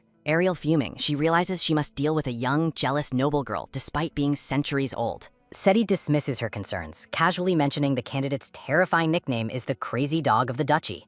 Horrified, Ariel wonders why on earth she would like someone with such a chaotic and violent reputation. Prepared for the encounter, Rosemary Raymond stands tall with an air of absolute, regal confidence. Rosemary Raymond continues her condescending introduction, mocking Ariel's status with every word. Ariel stares back with golden eyes, remaining unnervingly silent during the noblewoman's rant. Rosemary demands to know what she should call the Emperor's mysterious new guest. Rachel and the silver-haired advisor watch the confrontation with growing concern and unease. Looking around with disdain, Rosemary complains that Ariel's room is offensively small. Rosemary poses with practiced arrogance, her green eyes flashing with intense social pride. A mocking, high-pitched laugh rings out as Rosemary enjoys her own petty insults. Ariel simply wonders if the room really is a bit small. When Rosemary critiques the tacky furniture, Ariel agrees that Siti has very poor taste. A rhythmic, rolling sound signals the arrival of a cart laden with sweet treats. Maids carefully serve tea and pastries, hoping to ease the thick, palpable tension.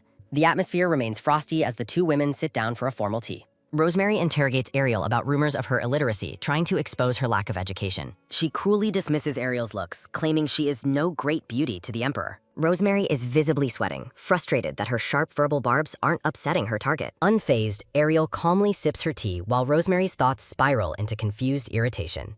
Ariel's serene, motherly expression deeply unsets Rosemary, who can't understand her calm reaction. Deciding she has seen enough, Rosemary haughtily announces she is ending their meeting. Ariel questions the sudden departure since Rosemary was the one who forced an audience. Rosemary wipes her mouth, thanking Ariel for the tea she barely even touched. She discards her handkerchief on the floor, an intentional gesture of supreme noble contempt. The silver-haired advisor watches the dropped cloth with a look of silent, confused disbelief. Rosemary sneers at an imaginary cobweb, declaring the entire room to be filthy and beneath her. A loud slam echoes through the hall as Rosemary storms out of the chamber. Reverting to a chibi form, Ariel notes how incredibly hot-tempered the young noblewoman is. The two maids whisper together, confirming the guest's temperament matches the rumors. To everyone's shock, Ariel blushes and declares that Rosemary was actually quite cute. Ariel imagines the fuming Rosemary as a tiny, barking white dog surrounded by floating hearts. Rachel and the maids stare in horrified silence at Ariel's bizarre interpretation of the encounter. The scene shifts to the bright palace gardens where a decorative lamppost stands. Walking through the garden, Ariel expresses her desire for better books to read.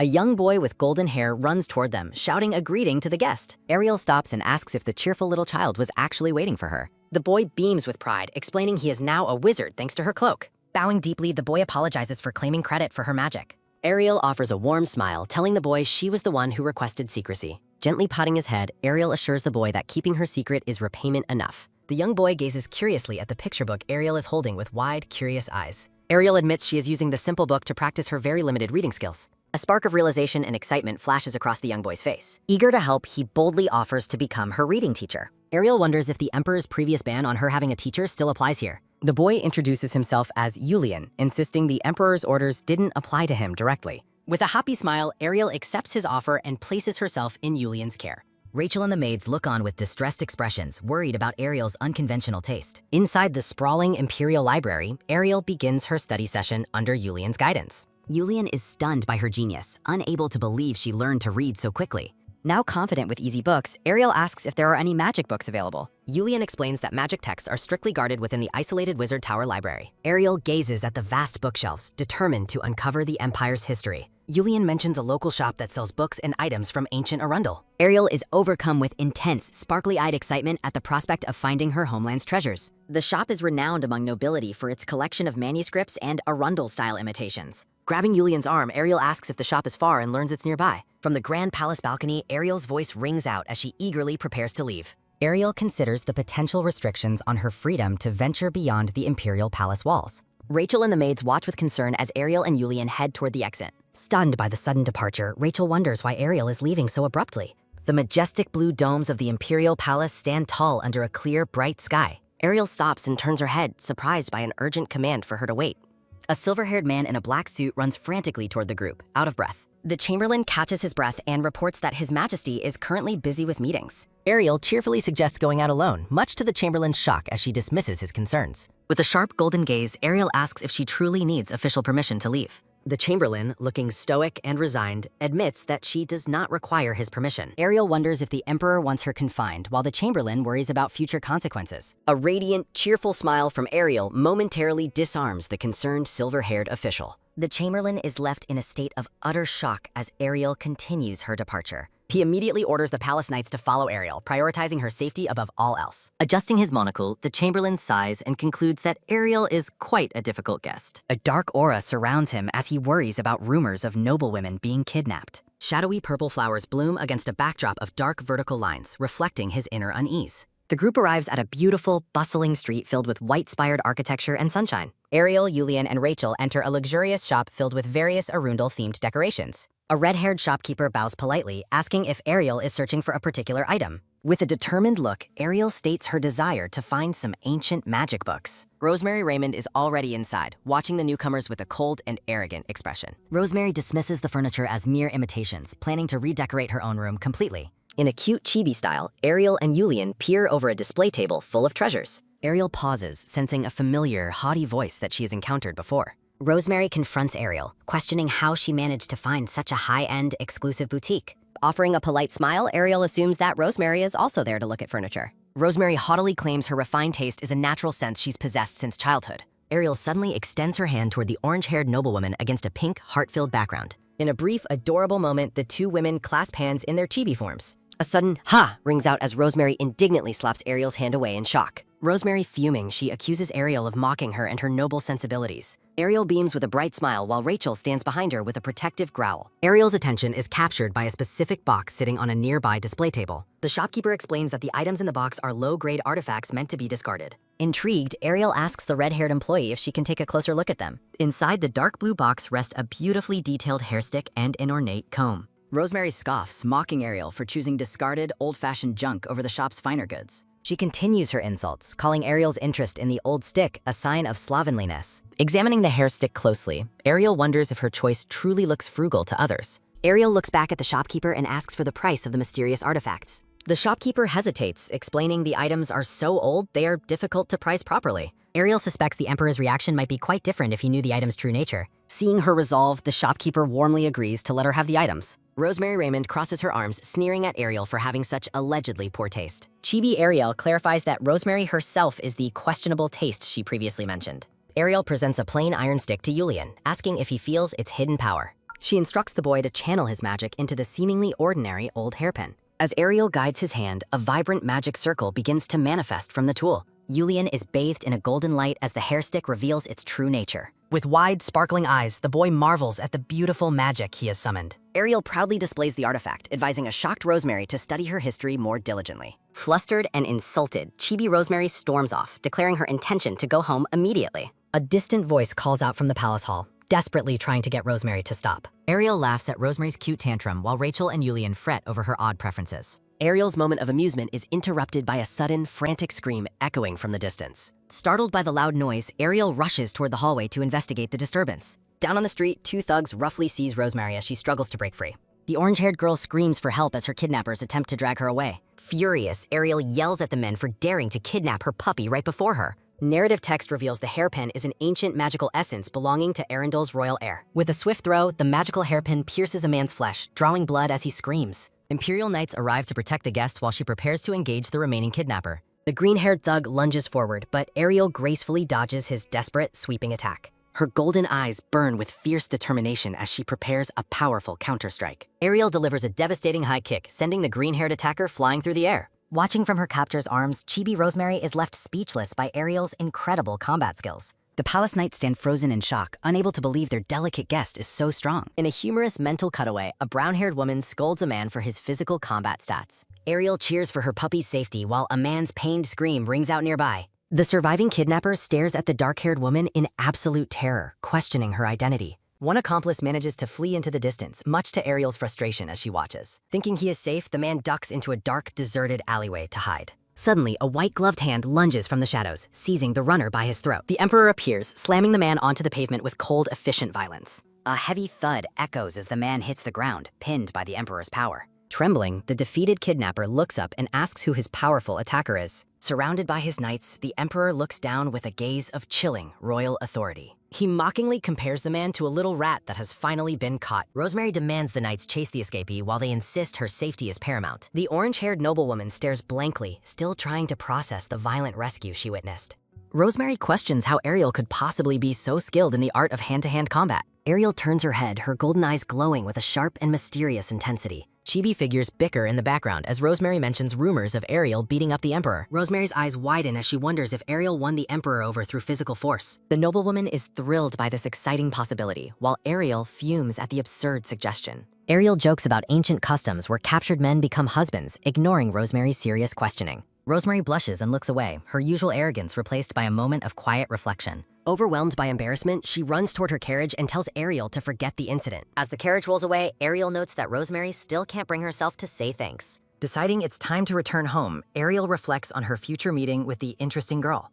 A sudden presence behind her causes Ariel to stop and turn with a look of surprise. The Emperor stands before her in his grand attire, looking down with a silent, intense gaze. Ariel gasps in shock, her eyes widening as she realizes he has come for her personally. She notices the unconscious man at his feet, realizing it is the kidnapper who almost escaped. Looking down at the captured man, the blonde-haired Emperor calls him trash. Chibi Ariel humorously refers to the fallen, unconscious kidnapper as mere loot. Smiling warmly, the Emperor offers the captured criminal as a personal gift. Chibi Ariel finds the Emperor's human gift entirely useless and quite arrogant. The Emperor notes that Ariel has already successfully caught her own prey. With a cold gaze, the Emperor decides the criminal is no longer needed. Ariel questions his intent, feeling the atmosphere turn suddenly intense and dark. The silver-haired official suggests leaving the man alive for further questioning instead. Officials observe how effectively Ariel manages the Emperor's volatile and dangerous moods. Ariel suggests they go shopping together since they are already out.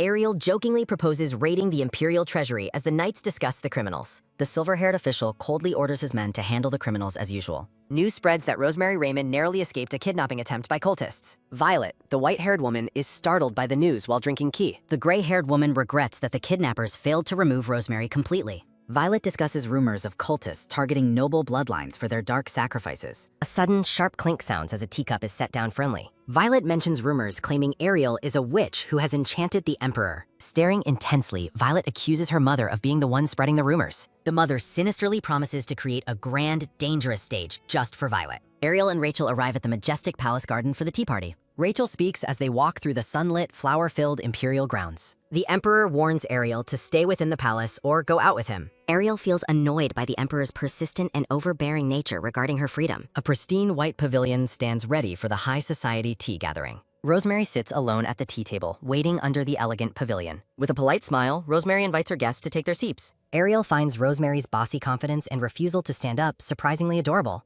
Ariel thanks her host for the invitation as they begin their formal tea. Ariel delicately lifts her teacup, performing the action with perfect, graceful poise. Ariel smiles, enjoying the formal atmosphere while prepared for any hidden challenges. Rosemary blushes, deeply impressed by Ariel's unexpectedly refined and perfect tea manners. Ariel is bewildered to learn her etiquette follows a perfect ancient court style. A sudden rustle sounds as Rosemary stands up abruptly, startling the group. Rosemary slams a paper onto the table, declaring it to be a challenge. Ariel stares at the paper, wondering if Rosemary has finally thrown down the gauntlet. Ariel struggles to read the difficult handwriting on the document Rosemary provided. Ariel is completely stunned to realize the challenge is actually a job application. Rosemary enthusiastically declares her passionate desire to become Ariel's new personal maid. Ariel is confused by Rosemary's sudden and dramatic decision to abandon her status. Rosemary recalls the heroic and cool image Ariel projected during the earlier rescue. Rosemary's eyes sparkle with pure admiration for the woman who saved her life. Rosemary strikes a dramatic, triumphant pose against a backdrop of pink hearts. Ariel and Rachel watch in silent bewilderment at Rosemary's sudden burst of energy. Ariel reminds the orange-haired girl that she is currently a candidate for Empress. Rosemary looks determined as she prepares to explain the reasons behind her choice. Rosemary reveals her family scheme to sabotage her and send her away. A loud, continuous gulping sounds as Rosemary chugs her tea with unladylike intensity.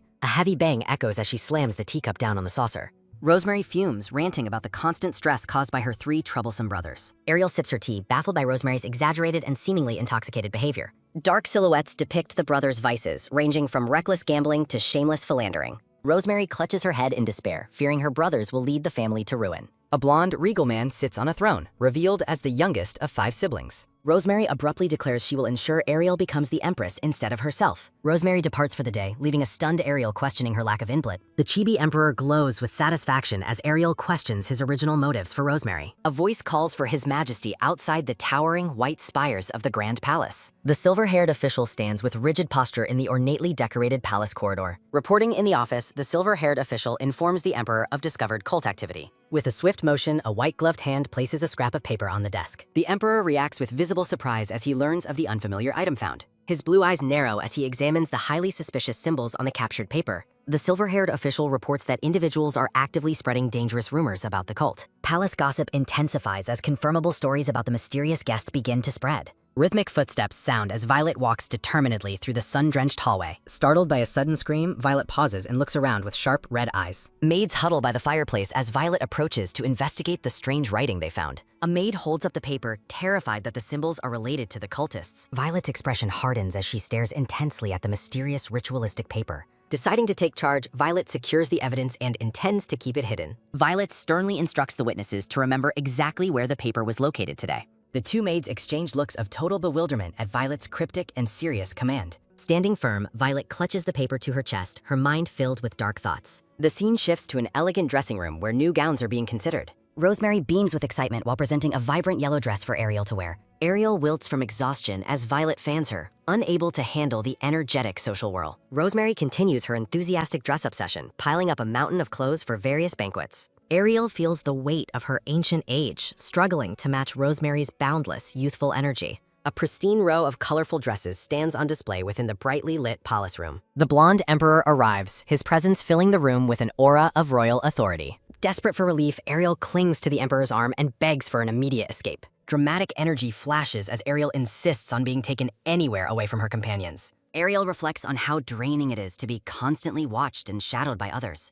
As they walk, Ariel asks the Emperor if the palace greenhouse is as beautiful as rumored. Behind them, two maids whisper nervously, their eyes darting toward the royal couple. A quiet whispering sounds as the Emperor casts a chilling, sideways glance toward the gossiping staff. Sensing his dark mood, Ariel warns the Emperor to stop his habitual thoughts of killing. The Emperor's chibi figure appears slightly stung as Ariel tells him to simply not do it. Ariel suggests that if he must indulge his violent nature, he should hide it from her. Surprised, the Emperor stares at her, unused to someone who merely asks him to hide. Ariel turns to face him, questioning why his gaze has become so focused and intense. The Emperor realizes that Ariel's unique standards allow him to be exactly who he is. Ariel asserts her individuality, noting that while she is different, she is not as extreme. A heavy ha sounds as a blood-stained figure gasps for air in a dark memory. Ariel stands alone in a haunting, blood-drenched landscape surrounded by the remnants of past destruction. Blood streaks her face as she reflects on the indelible, painful scars left by ancient wars. Under the palace's golden chandeliers, Ariel feels like a temporary stranger in a foreign land. A faint mutter sounds as Ariel resolves to eventually return to her forest home. The blonde emperor stares with an intense, unreadable gaze. Wearing a vibrant red dress, Ariel reflects on his recurring, heavy expression. A haunting memory depicts the young emperor alone on a magic circle, fearing abandonment. Whispers echo through the sunlit, ornate palace corridors about a startling discovery. As Ariel and the emperor walk, gossip about a captured witch follows them. Ariel realizes the hostile rumors circulating through the palace are directed at her. A sharp stop sounds as the couple halts, interrupted by the weight of the talk. Turning to the emperor, Ariel calls out his name, sensing his darkening mood. Two maids exchange nervous glances as they are suddenly confronted by the royal pair. The blonde emperor towers over the servants, his expression hardening into cold fury. Terrified, the maids panic as they realize the emperor overheard their malicious gossip. A sharp scream sounds as the emperor warns that such talk warrants severe punishment. The emperor looks away, his thoughts lingering on Ariel's unsettlingly calm reaction. Noticing his distraction, Ariel asks him what exactly he is thinking about. The emperor questions why Ariel remains a passive listener to the palace's insults. Ariel dismisses the false rumors as laughable matters unworthy of her anger or concern. A somber shadow falls over the emperor's face as he dwells on her detachment. Sunlight streams into the hall as he reflects on her lack of desire to stay. A swift rustle sounds as the emperor firmly catches Ariel's arm, his grip tightening. He pulls her close, pained by the realization that she views the palace as temporary. Blue roses frame the emperor as he wonders if his nature is driving her away. A vision of his younger self huddled alone underscores 10 years of profound isolation. Thorns of resentment surround the scene as Ariel perceives the deep loneliness within him. Ariel imagines him still trapped in that childhood moment of solitude on the magic circle. A formal voice calling for his majesty breaks the heavy, emotional atmosphere. The silver-haired official bows, asking for a private word alongside the orange-haired Rosemary. The official politely suggests that the emperor relocate to discuss an urgent matter. Watching them depart, Ariel wonders if a serious incident has occurred behind the scenes. Rosemary explains that nobles have gathered, agitated by the rumors of a resident witch. Looking out the window, the emperor assumes the nobles are merely plotting pointless schemes. In the grand hall, a man in a brown coat demands clarification on capital incidents. From his throne, the emperor listens as the man accuses a witch of spreading curses. With a stern face, the emperor asks for specific evidence and witnesses to the claims. The white-haired saintess, Violet, makes a regal entrance in her ornate white gown. The crowd gasps in awe, recognizing Lady Violet as the revered saintess of the realm. Nobles whisper that only someone like the saintess is truly fit for the empress position. A sharp gasp sounds as Violet spots Ariel watching from the balcony above. Ariel recognizes the white-haired woman as the saintess she encountered previously in the palace. Shadows loom over the emperor as the saintess speaks of signs pointing to new disasters. Turning away, the saintess solemnly warns that a great danger is coming to the world. The emperor questions if her prophecy is divine truth or merely human intention. Nobles observe the emperor's blatant distrust and his strained history with the temple. Violet details reports of sorcery-linked murders, pointing toward a distinguished guest at the palace. Ariel is startled as she is framed as a central associate to the heretical crimes. Dark energy swirls as Violet brands Ariel a witch from the forest of monsters. Staring intently, the saintess urges the emperor to launch a proper official investigation. Bowing deeply, Violet formally requests that the emperor preside over a witch trial. A soft tisk sounds as the emperor finds the prospect of a trial unexpectedly interesting. A sharp exclamation sounds as Violet is shocked by the emperor's immediate, easy approval. The nobles mutter in shock as the emperor permits the trial of the dark-haired guest. Ariel stares intensely as she contemplates the trial's interesting turn of events.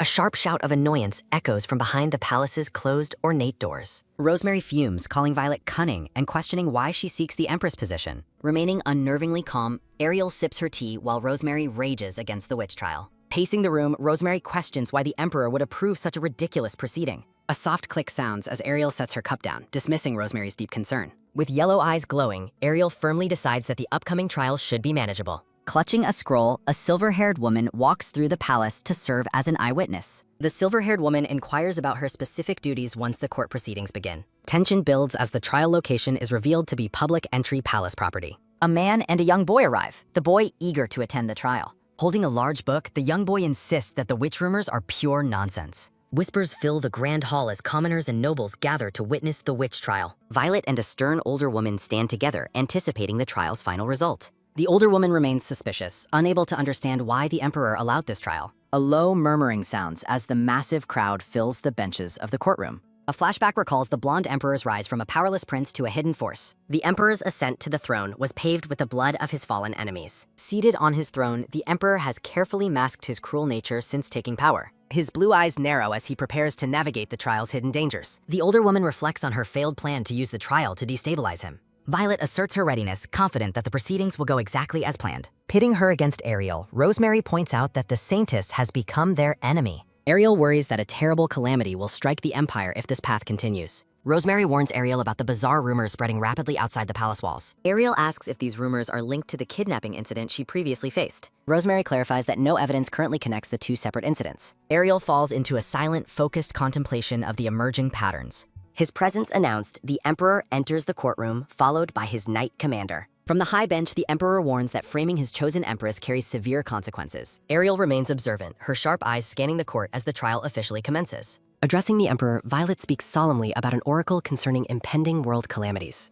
Violet details the atrocities of cultists, hoping the Emperor will investigate their crimes further. The Emperor listens with a darkened gaze as the topic of cultists is raised. He commands the silver-haired Knight Commander to report the results of his recent investigation. Rosemary watches warily as the Knight Commander confirms finding traces of a dangerous cult. Ariel reacts with visible shock as the investigation details begin to surface. A gruesome memory depicts a withered corpse, illustrating the cult's horrific ritualistic methods. A cold sweat breaks on Ariel's face as she realizes the truth of the situation. The Keltian Church is named, sending a wave of shock through the air.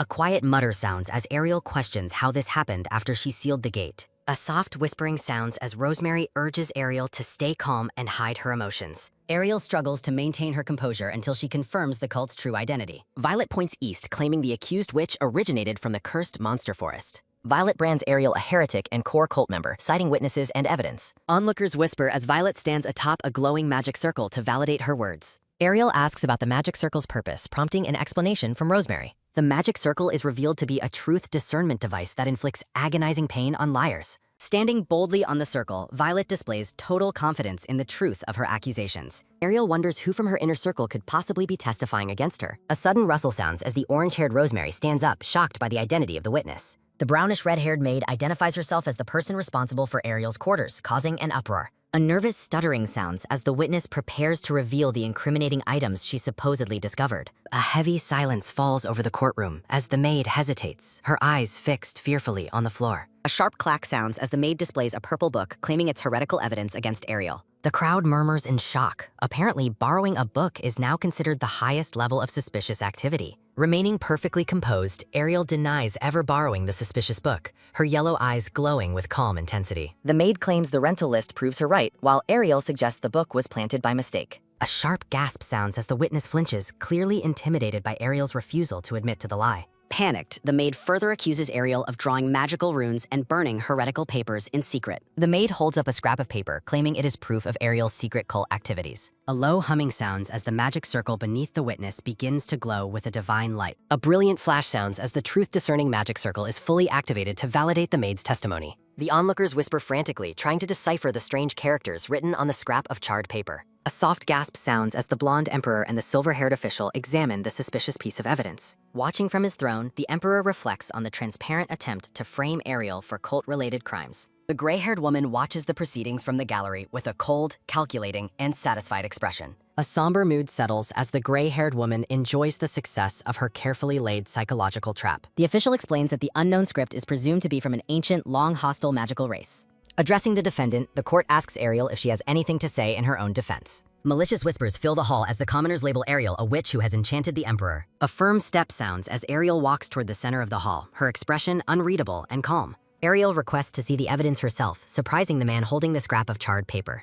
Grabbing the paper, Ariel analyzes the supposed magical characters with a piercing and deeply analytical gaze. A soft chuckle sounds as Ariel looks at the evidence with a mockery that stuns the entire courtroom. With total confidence, Ariel declares to the audience that the evidence brought against her is a fake. A sharp shout sounds as the witness reacts with shock and outrage at Ariel's sudden, blunt dismissal. A rough rustle sounds as the maid tries to snatch the paper back, accusing Ariel of evidence destruction. Ariel explains that the script is an ancient magical language belonging to those who actually resisted the cultists. She elaborates that the symbols actually signify life and the reclamation of souls, not dark, heretical curses. A bright boom sounds as the truth-discerning circle activates, verifying that Ariel's explanation is the absolute truth. The crowd gasps as the magic circle officially clears the guest of any association with the heretical cult. Whispers continue as the people debate if knowing witchcraft still makes her a witch regardless of the cult. Turning away, Ariel reflects on the temple's involvement and the holes in their poorly constructed narrative. The gray-haired woman realizes her trap is failing, her face hardening as she plots her next move. She remains confident that the end result of the trial will still be a guilty verdict for witchcraft. A loud shout sounds as the young blonde boy bursts through the ornate doors to defend Ariel. The young boy insists Ariel isn't a witch because a witch couldn't possibly know real, complex magic.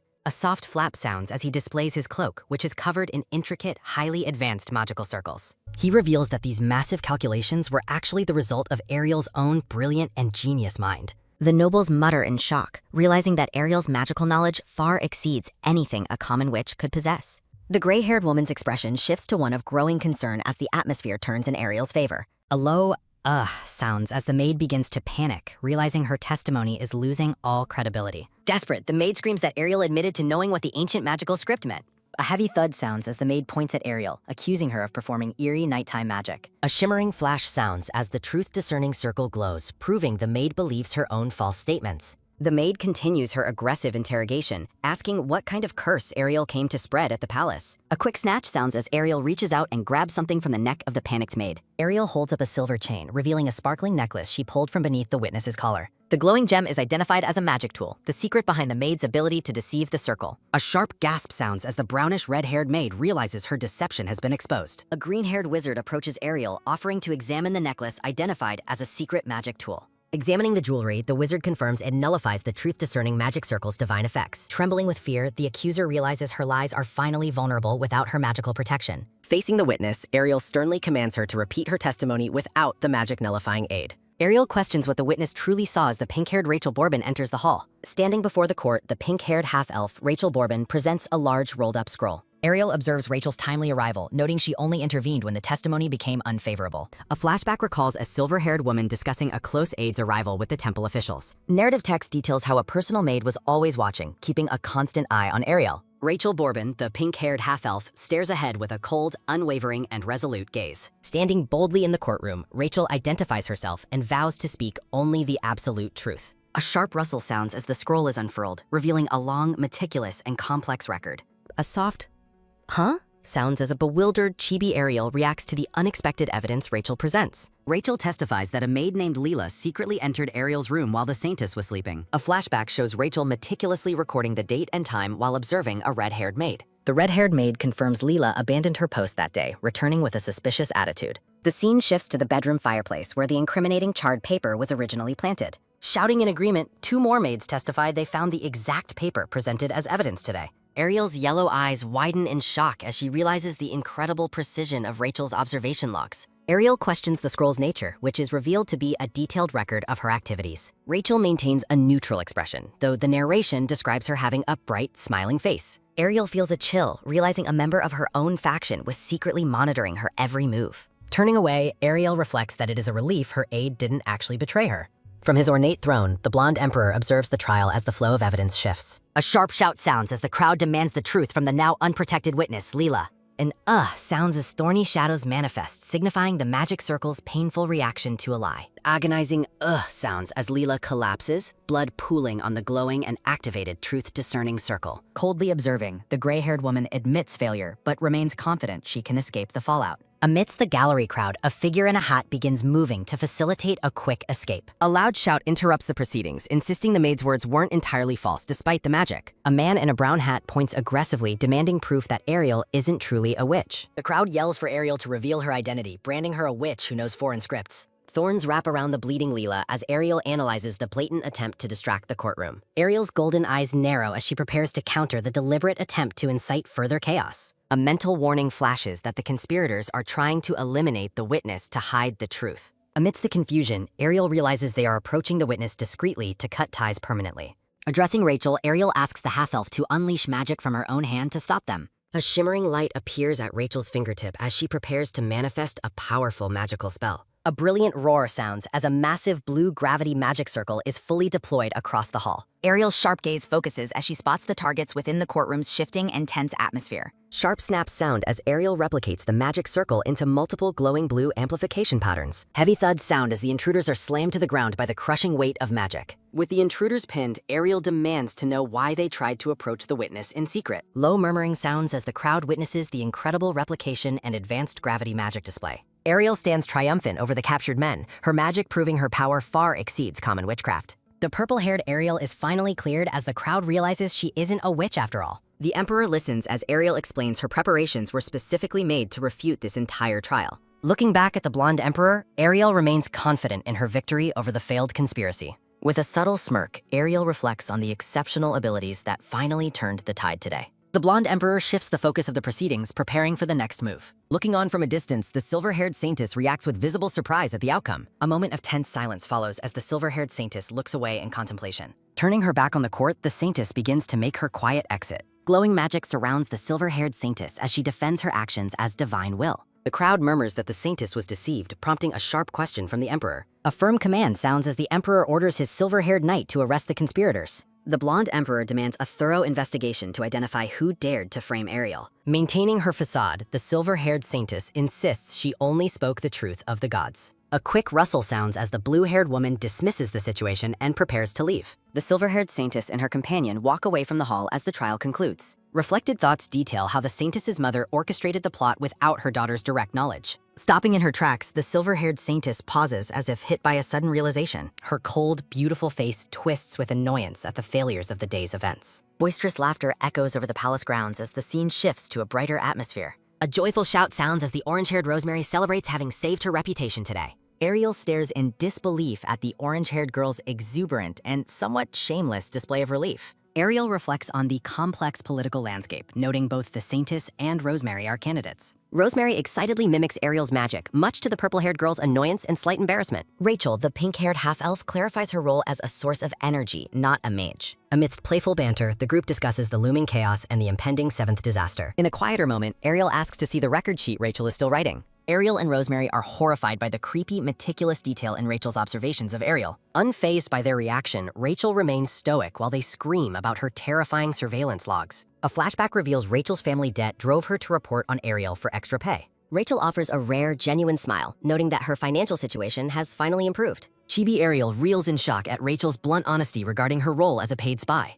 Ariel's expression hardens into a serious look as she considers the implications of Rachel's confession. Surrounded by flowers, the blonde Emperor offers a warm and unusually soft smile toward Ariel. A sharp tug sounds as Rosemary pulls Rachel away, deciding to stay and watch longer. Ariel turns to the Emperor, asking if there is something specific he wishes to discuss. The blonde Emperor brings up the topic of magic, his gaze turning serious and focused. He admits his concern over her ability to cast spells using the magical energy of others. Ariel sternly warns him not to bother Rachel, knowing the half-elf only cares about money. The Emperor remains silent, his expression unreadable as he processes Ariel's blunt and protective statement. Ariel reconsiders her stance, suggesting that the Emperor should perhaps cancel Rachel's surveillance reports altogether. The Emperor questions why Ariel, a hidden grand mage, has suddenly decided to step forward. Ariel gasps in surprise as the Emperor confronts her with her secret identity as a mage. She reflects that her actions were driven by an instinctive feeling that something had to change. A report from the investigation details a corpse found with traces of dark heretical cult sorcery. The Emperor asks if Ariel knows anything about the former religion of the ancient Holy Empire. A sudden gasp sounds as Ariel reacts with visible horror at the mention of the cult. Visions of the heretical Chalcedon Church appear, depicting their history of cruel sacrifices and dark rule. Lore reveals the true nature of their gods as corrupting entities from an entirely different dimension. Memories of sealing a dimensional gate to block these otherworldly beings flash through Ariel's mind.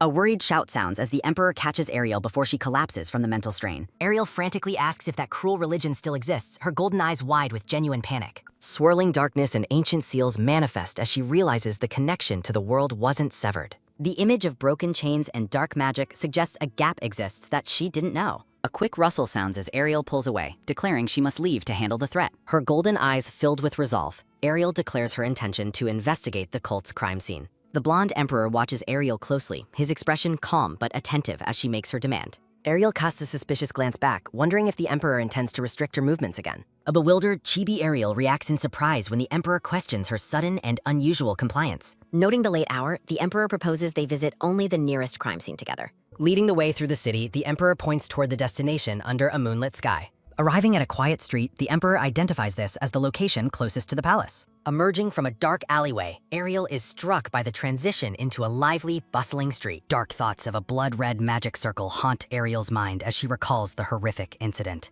Examining the site, Ariel concludes the magic circle is merely a painted imitation lacking any energy. Feeling a sense of relief, Ariel confirms the site is fake as the Emperor checks her progress. The Emperor pauses before their return, his gaze lingering on Ariel with a subtle, unreadable smile. Caught off guard, Ariel reacts with a stunned, "Huh?" when the Emperor invites her to a market. Ariel questions his motives while the Emperor simply admits his genuine desire to visit the night market. Looking slightly dejected, the Emperor asks who else he should go with, if not his companion. A soft "ah" sounds as Ariel stares at him, realizing the sincerity behind his unexpected request. Market lights twinkle above as Ariel exclaims in wonder at the beautiful and widespread lighting magic. Ariel is captivated by the vibrant atmosphere, while the Emperor stands behind her, observing her joy. Fascinated by the modern application of magic, Ariel examines how spells are integrated into street lamps. Ariel enthusiastically questions the magical principles, her scientific curiosities standing out from the typical market crowd. Looking at the glowing lights, Ariel reflects on how much the world has changed over a millennium. Narration details how ancient magic was once strictly for war, making its everyday integration feel miraculous. Ariel watches a happy family pass by, noting the peaceful lives of the common people today. A young girl laughs joyfully, her happiness reflecting the bright and carefree energy of the market. Ariel feels a pang of regret, wishing she had taken a younger Cede to such lively places. Looking back at the Emperor, Ariel wonders if his prickly personality would have improved with more fun. The Emperor remains handsome and stoic amidst the warm glow of the festive market lights. The Emperor questions her odd look, prompting Ariel to admit she finds his adult self somewhat disappointing. Ariel dismisses her regrets as pointless, acknowledging she only left her forest sanctuary because of Cede. A flashback shows Ariel's former isolated home, where she would have slept through the passing centuries. Ariel reflects on the fleeting nature of this illusion, fearing she will eventually be left alone again. A surprised "huh" sounds as Ariel's attention is captured by a display at a nearby stall. Ariel admires the glittering jewelry, but laments her lack of funds to purchase anything for herself. Changing her tune, a cheerful Ariel holds up an ornament and asks Cede to buy it. The Emperor pays for the item, but bluntly points out it's a fake, which Ariel already knew. Looking displeased, the Emperor tells Ariel she shouldn't settle for cheap imitations of the real thing. Ariel laughs brightly as she places the glittering butterfly ornament into her long, dark hair. Ariel notes that while the fake's shine will fade by morning, its beauty is meaningful right now. Her eyes glowing, Ariel insists that for this singular moment, the cheap trinkets sparkle quite brilliantly. Ariel finds comfort in the stars, feeling they have stayed with her throughout her long, lonely history. Ariel admits the scene is beautiful enough to make her want to stay in this world longer. In a chibi spot, the Emperor asks if she is jealous of a star, annoying the girl. The Emperor's gaze turns intense as he confesses his desire to be the reason she stays. Ariel is taken aback, insisting she promised to stay and wondering why he still doubts her word. Ariel vows to remain until the cult threat is resolved and the safety of the world confirmed. A sharp exclamation point sounds as Ariel is startled by the sudden, heavy shift in the Emperor's mood. The Emperor confronts her coldly, stating Ariel has never actually given him a valid reason for trust. He accuses her of building walls to detach easily, recalling how she abandoned him 10 years ago. A blood-stained blade appears as the narration reveals his ruthless drive to become Emperor by any means. Haunted by chains and darkness, the Emperor reveals 10 years of obsession with keeping Ariel by his side. The blonde Emperor stands amidst a fiery forest glow, reminiscing about the day he met Ariel. The dark-haired Ariel stares back with a serious and slightly wary expression in her golden eyes. A pensive silence hangs between them as the Emperor looks down with a solemn, focused gaze. In a warm vision, the Emperor embraces Ariel, their figures bathed in a soft, ethereal light. The Emperor smiles serenely as he reflects on his carefully laid 10-year plans finally crumbling. Above the festive night market lights, he wonders if he should simply do as he pleases. Facing Ariel, the Emperor confesses his inability to be cruel to her despite his desire for control. Ariel looks on in surprise while the Emperor thinks only of making her smile again. Looking deeply into her eyes, the Emperor bluntly admits that his only true desire is her. He questions his own existence if being by his side causes Ariel nothing but persistent unhappiness. Ariel reacts with a sudden, sharp gasp as he acknowledges there is no way to hold her. Standing in the quiet market, Ariel asks why he exclusively seeks her out after 10 long years. A joyful flashback reveals a younger version of the Emperor laughing brightly while holding Ariel's hand. The Emperor's blue eyes narrow with intensity, reflecting a singular focus on the woman before him. Amidst a celestial backdrop, he reflects that Ariel is the only light in his dark gray world. He thinks back to their first meeting, admitting his eyes have never strayed from her since then. The Emperor's expression hardens as a heavy "but" lingers in the air, signaling a coming shift. Ariel reflects on her decision to hide everything behind a wall to protect her secrets. Surrounded by flowers, Ariel officially introduces herself to Cede as Ariel Ashild Louisa Arundel. Smiling gently, she reveals her secret identity as the last princess of Arundel and a great sorceress.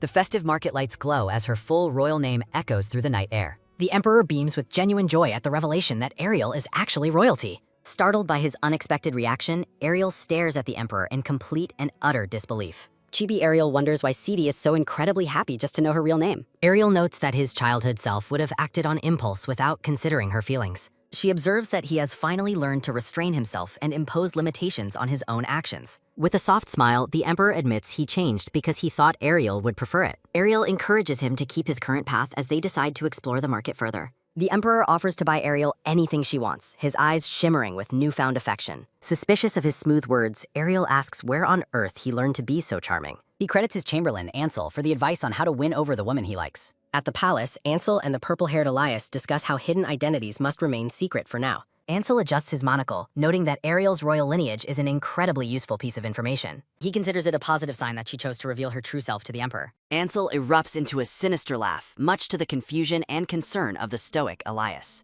A memory shows a young, crying Ceedy being abandoned in a corner by Lady Ariel years ago. Ansel smiles proudly, impressed that his master managed to successfully charm a woman like her. Ansel dotes on his cute master, while Elias silently debates if he should end the creepy man. The scene shifts back to the palace as two massive, ornate white doors stand firmly shut. Ansel pauses outside the Emperor's study, clearing his throat with a polite, ahem, ahem. Entering the room, Ansel congratulates the Emperor on what he heard was a very successful date. Ansel focuses on the news that their distinguished guest is actually royal blood from Arundel. He proposes a strategy to the Emperor, intending to use Ariel's royal background to their advantage. The blonde Emperor looks up from his desk, questioning the specific nature of the proposed rumor. Ansel suggests framing Ariel as a princess to make her the perfect candidate for future empress.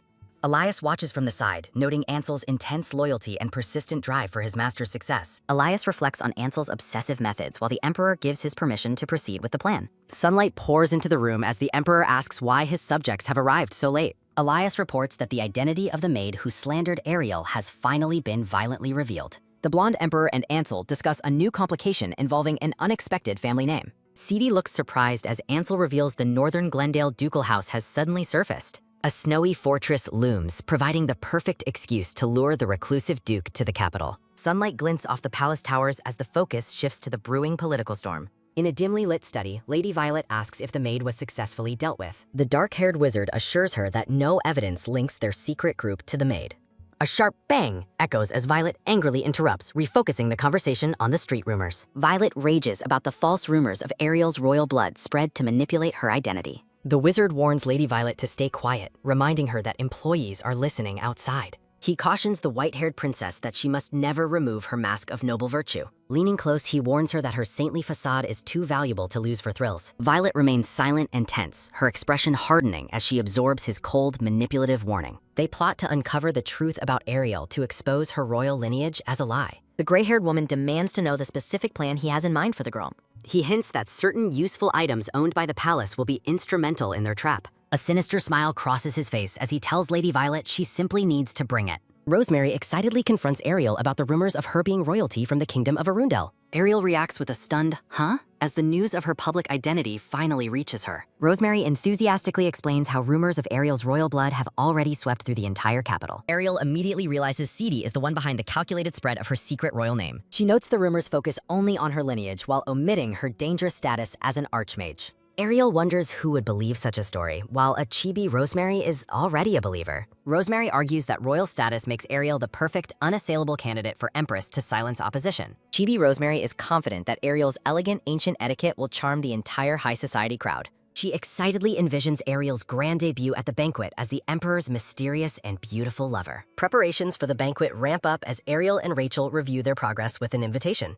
Glittering jewels and extravagant dresses from the Emperor fill the room with a brilliant, wealthy shine. Clenching her fist, Rosemary vows to use the banquet to put the annoying Violet in her place. Ariel finds Rosemary's aggressive loyalty adorable, comparing her to a small, growling puppy that might bite. A wealth of jewelry sparkles on the table, much to the satisfaction of the materialistic Ariel. Ceda's past warning about cheap fakes echoes as he provides Ariel with the real treasures. Rosemary is surprised by Ariel's interest in jewelry, which Ariel explains is essential for any wizard. Chibi Ariel and Rosemary exchange confused looks over the misunderstood meaning of a wizard's materialistic needs. Rosemary assumes wizards just need research money, while Ariel fruitlessly attempts to explain the concept of mana. Looking at a tiara, Ariel realizes the value of mana stones is completely lost on this era. She observes that current people don't even recognize gemstones as potential vessels for holding magic power. Ariel reflects on how she never taught Seti the secret art of creating these powerful mana stones. Amidst blue roses and a fine blade, Ariel decided to experiment with the palace's raw gems. Ariel instructs Rachel to hold a gem, preparing to guide her magic through her hand. She carefully traces a magic circle in the air as Rachel begins to channel her mana.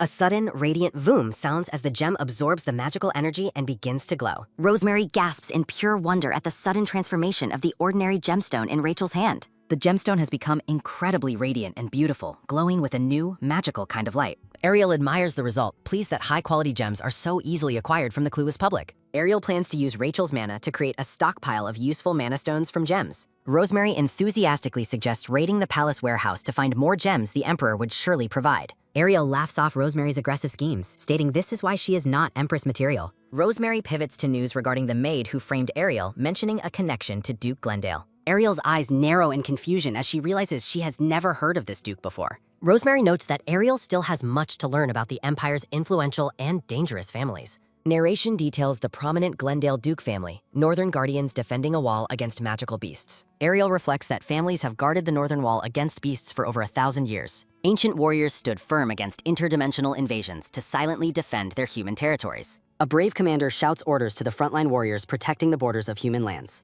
Ariel grows suspicious, wondering why such a distinguished family would ever send a maid to frame her. Rosemary explains that the Duke was once a strong, suspicious competitor against the Emperor for the throne. Stunned by the news, Ariel asks about this long-past rivalry for the ultimate seat of power. A lonely figure stares out from a snowy balcony toward a distant, frozen fortress in the north. Rosemary reveals rumors that the Emperor has summoned the reclusive Duke directly to the Imperial Palace. Ariel contemplates the high-stakes struggle for the throne that defined the current Emperor's difficult family history. The royal lineage is revealed, showing Cede as the youngest among 5 siblings in a broken family. Rosemary confirms the Duke was the second royal child and the person closest to the throne. Ornate banners depict the Duke of Glendale as a legendary object of admiration for Imperial knights. He was hailed as the pinnacle of knighthood, famously known as the Guardian of the Sword. Despite his backing, the knights suddenly abandoned the Duke and knelt before the young Emperor instead. After fleeing north in defeat, the Duke's sudden return has become the talk of the entire empire. Ariel wonders why a man who once surrendered without a fight would choose to act now. Her eyes narrow with sharp focus, suspecting the Duke might be hiding a critical personal weakness. Puzzle pieces click into place as Ariel identifies revenge or a claim to the throne as motives. A sharp, sudden "ah!" escapes Ariel as a realization strikes her regarding the Duke's true plan. Ariel asks if the Duke will attend the banquet, though Rosemary doubts he has the conscience. Chibi, Rosemary, and Ariel discuss how his presence would surely sabotage the entire royal banquet. Rosemary clenches her fist, ready to teach the Duke a lesson if he dares show his face. Ariel reminds Rosemary that her lower status makes a direct confrontation with a Duke very difficult. The city is bathed in moonlight as the night sky settles over the quiet imperial capital. A man in a blue coat and top hat walks cautiously down a darkened city street. He reacts with a sharp gasp of surprise as he spots someone waiting in the shadows. Meeting a cloaked informant, the man asks what new traces have been discovered in their investigation. The cloaked figure decides to move, ensuring the palace remains quiet and the Emperor is unaware. Looking up at the full moon, the cloaked Duke vows to find it before the Emperor. Chibi Rosemary gleefully notes that Ariel has been spending quite a lot of time with Cede. Ariel confirms their frequent meetings, though her expression remains much more guarded than Rosemary's. Cede and Ariel recall their searches for interdimensional traces, finding no signs of a connection yet. Their investigation has yielded only fake magic circles, much to their shared concern and relief. Rosemary insists it is the perfect time for a date, leaving a very confused Ariel behind. Ariel tries to deny the accusation, but a nagging doubt begins to surface in her mind. She recalls their trip to the night market, which Cede conveniently placed near a crime scene. They walked through the snowy city together, another investigation that looked suspiciously like a romantic stroll. Rosemary highlights their intimate observatory visit, which Ariel again claims was purely for the dimension investigation. Ariel starts to realize the coincidences are too many, wondering if something is indeed very strange. She deduces that tonight's destination is a famous dating cafe, once again located near the scene. The bright full moon illuminates the night sky above the elegant buildings of the capital city. Sitting at a cafe, Ariel finally realizes Cede has been disguising their dates as official imperial investigations. With a knowing smile, Ariel points out that they are on a street famous for couples. Cede feigns complete innocence, leaning forward as he claims he had no idea about the reputation. A sudden, quick motion sounds as Ariel reaches across the table and grabs Cede's decorative tie. Leaning in close, Ariel pulls Cede toward her, confronting him about his smooth and calculated lies. A thought bubble notes the investigation feels suspiciously like a date, confirming Ariel's theory about Cede. Cede suspects Rosemary revealed his plan while Ariel vows to keep her adorable puppies safe. Ariel stabs a strawberry tart with her fork, emphasizing her point about their suspiciously romantic location. SETI offers Ariel a tart, noting it is a treat she enjoys. Accepting the gesture, Ariel's expression softens as she prepares to eat. Dark alleys are described as grim divides between urban vibrancy and tragic hidden crimes. Narration warns that the current incident will likely share the same dark urban setting. Ariel questions SETI's lack of guards, but he confirms they are nearby in disguise. SETI confidently displays his power, declaring himself a wizard who fears no danger. Ariel playfully accepts his protection as they prepare to head toward their next destination. SETI attempts to linger longer, much to Ariel's visible chibi-style irritation. A sudden tisk sounds as Ariel demands he let go and lead the way. They reach a shadowy alley where a magic circle is etched into the stone. Ariel examines the markings and quickly dismisses the circle as an obvious fake. SETI asks for their next stop while Ariel remains focused on the current scene. SETI suggests visiting other spots Ariel likes, provided an incident is nearby. A playful thought suggests that if no crime scene exists, he could create one. Ariel stares in disbelief, questioning if he would actually fabricate a criminal incident. Under a brilliant full moon, they discover the final and most suspicious alley. They stand before an intricate magic circle pulsating with a strange, eerie light. Ariel senses a familiar, life-draining power that sets the scene apart from the others. She suspects a dimensional gate might be preparing to open at any moment. The sight proves that ancient, otherworldly rituals are still being performed in secret. SETI calls out to Ariel, but she tells him to wait while she calculates. Ariel deduces this is the 5th circle, requiring a total of 6 sacrifices. Her eyes widen in surprise as she spots a strange anomaly nearby. Ariel notices sacrificial power remains in the circle instead of transferring forward. She concludes that unavoidable circumstances must have interrupted the ritual's energy flow. Ariel suspects the cultists were interrupted and forced to flee the scene prematurely. She realizes the enemies will return to reclaim the power when the area is unguarded. The two stand over the glowing circle as the quiet alleyway grows increasingly tense. 2 cloaked figures emerge, shocked to find the pair already at the location. Desperate, a cultist decides to transfer the power even if it causes a commotion. Ariel gasps in surprise as she senses the sudden movement of their hidden enemies. Sensing an impending disaster, Ariel warns SETI that their attackers are closing in. A sharp sizzle sounds as the cloaked man launches a sudden, desperate attack. A projectile whizzes past as Ariel reacts to the sudden ambush with shock. A massive boom echoes through the alley as a violent explosion erupts. Sounds as Ariel and SETI struggle through the thick, blinding smoke. Guards shout in the distance, urgently calling for the safety of the Emperor. Coughing, Ariel realizes the cultists were hiding to retrieve the sacrificial power. A brilliant mass of magical energy glows through the dense, swirling smoke. Ariel identifies the cultists are actively sending the sacrificial power to a new location. She begins calculating the mana's trajectory to track the energy's final destination. Ariel's eyes narrow with focus as she determines the mana is heading southeast. Ariel rushes off, intent on confirming if dimensional cracks are facilitating the offerings. Panicked shouts fill the air as guards struggle to find SETI in the smoke. SETI summons the wind, preparing to clear the thick haze with his magic. A powerful magical array appears as SETI unleashes a gust to disperse the smoke. The Emperor's magic clears the area with a sudden, powerful surge of energy. The smoke clears, and the relief of the guards is evident in their cries. SETI urgently calls for Ariel to join him as the immediate danger passes. Staring into the clearing air, SETI looks for Ariel with a worried expression. SETI stands over the empty ritual circle, realizing Ariel has vanished from the scene. Looking visibly shaken and angry, SETI grit his teeth as he calls her name. A desperate command to find Ariel echoes loudly across the moonlit Imperial buildings. Footsteps sound as Ariel runs through the city, tracking the stolen sacrificial energy. Ariel pauses her pursuit to confirm the direction the magical power is owning. A pulsing purple orb of magical energy drifts silently through a dark alleyway. Ariel's eyes widen with triumph as she finally spots the floating mana orb. With a swift motion, Ariel successfully intercepts and captures the sacrificial magical power. Holding the orb, she uses her magic sight to cut off the energy flow. Ariel stands in the quiet street, calculating the location of the ritual's source. She deduces that the cultists must be conducting their ceremony somewhere very close. Ariel peeks cautiously around a building corner, scouting for the hidden cultist group. Ariel watches 3 cloaked figures who are confused that the power hasn't arrived.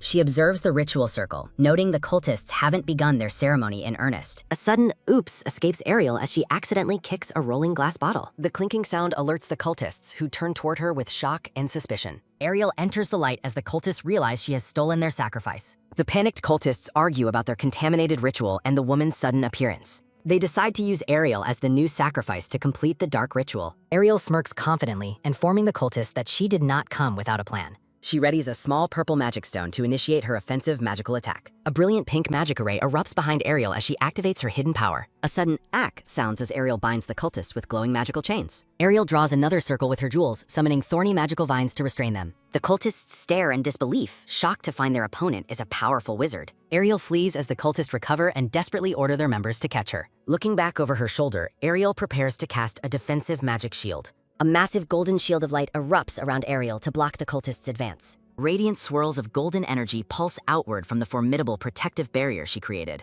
Ack and ah sound as the cultists are thrown back by the golden force. The attackers find themselves unable to reach Ariel through her powerful magical wall. Ariel stands calmly behind her golden barrier as the frustrated cultists watch in shock. She calculates her remaining magic stones, realizing she has only one attempt left. Recalling her war experience, Ariel remains calm and decides to target the group's leader. Ariel trusts that Sidi is rushing toward her location to provide the necessary reinforcements. Seti runs through the dark streets with intense focus, desperate to reach Ariel's side. Ariel identifies the leader while the cultists underestimate her combat abilities in close range. She draws a final magic circle that glows with intense and brilliant blue light. A massive fire array appears on the ground as Ariel readies her ultimate strike. Ariel unleashes a flame arrow that sends the terrified cultists screaming into the air. She aims for the leader, hoping to capture him as a hostage for interrogation. A sharp clatter sounds as a mysterious figure moves with blinding speed across the alley. A violent collision of flame and steel sends bright sparks flying through the darkness. Ariel's flame arrow is deflected by a figure in a red uniform and black cape. Ariel is stunned, questioning how someone could deflect her magic with a mere sword.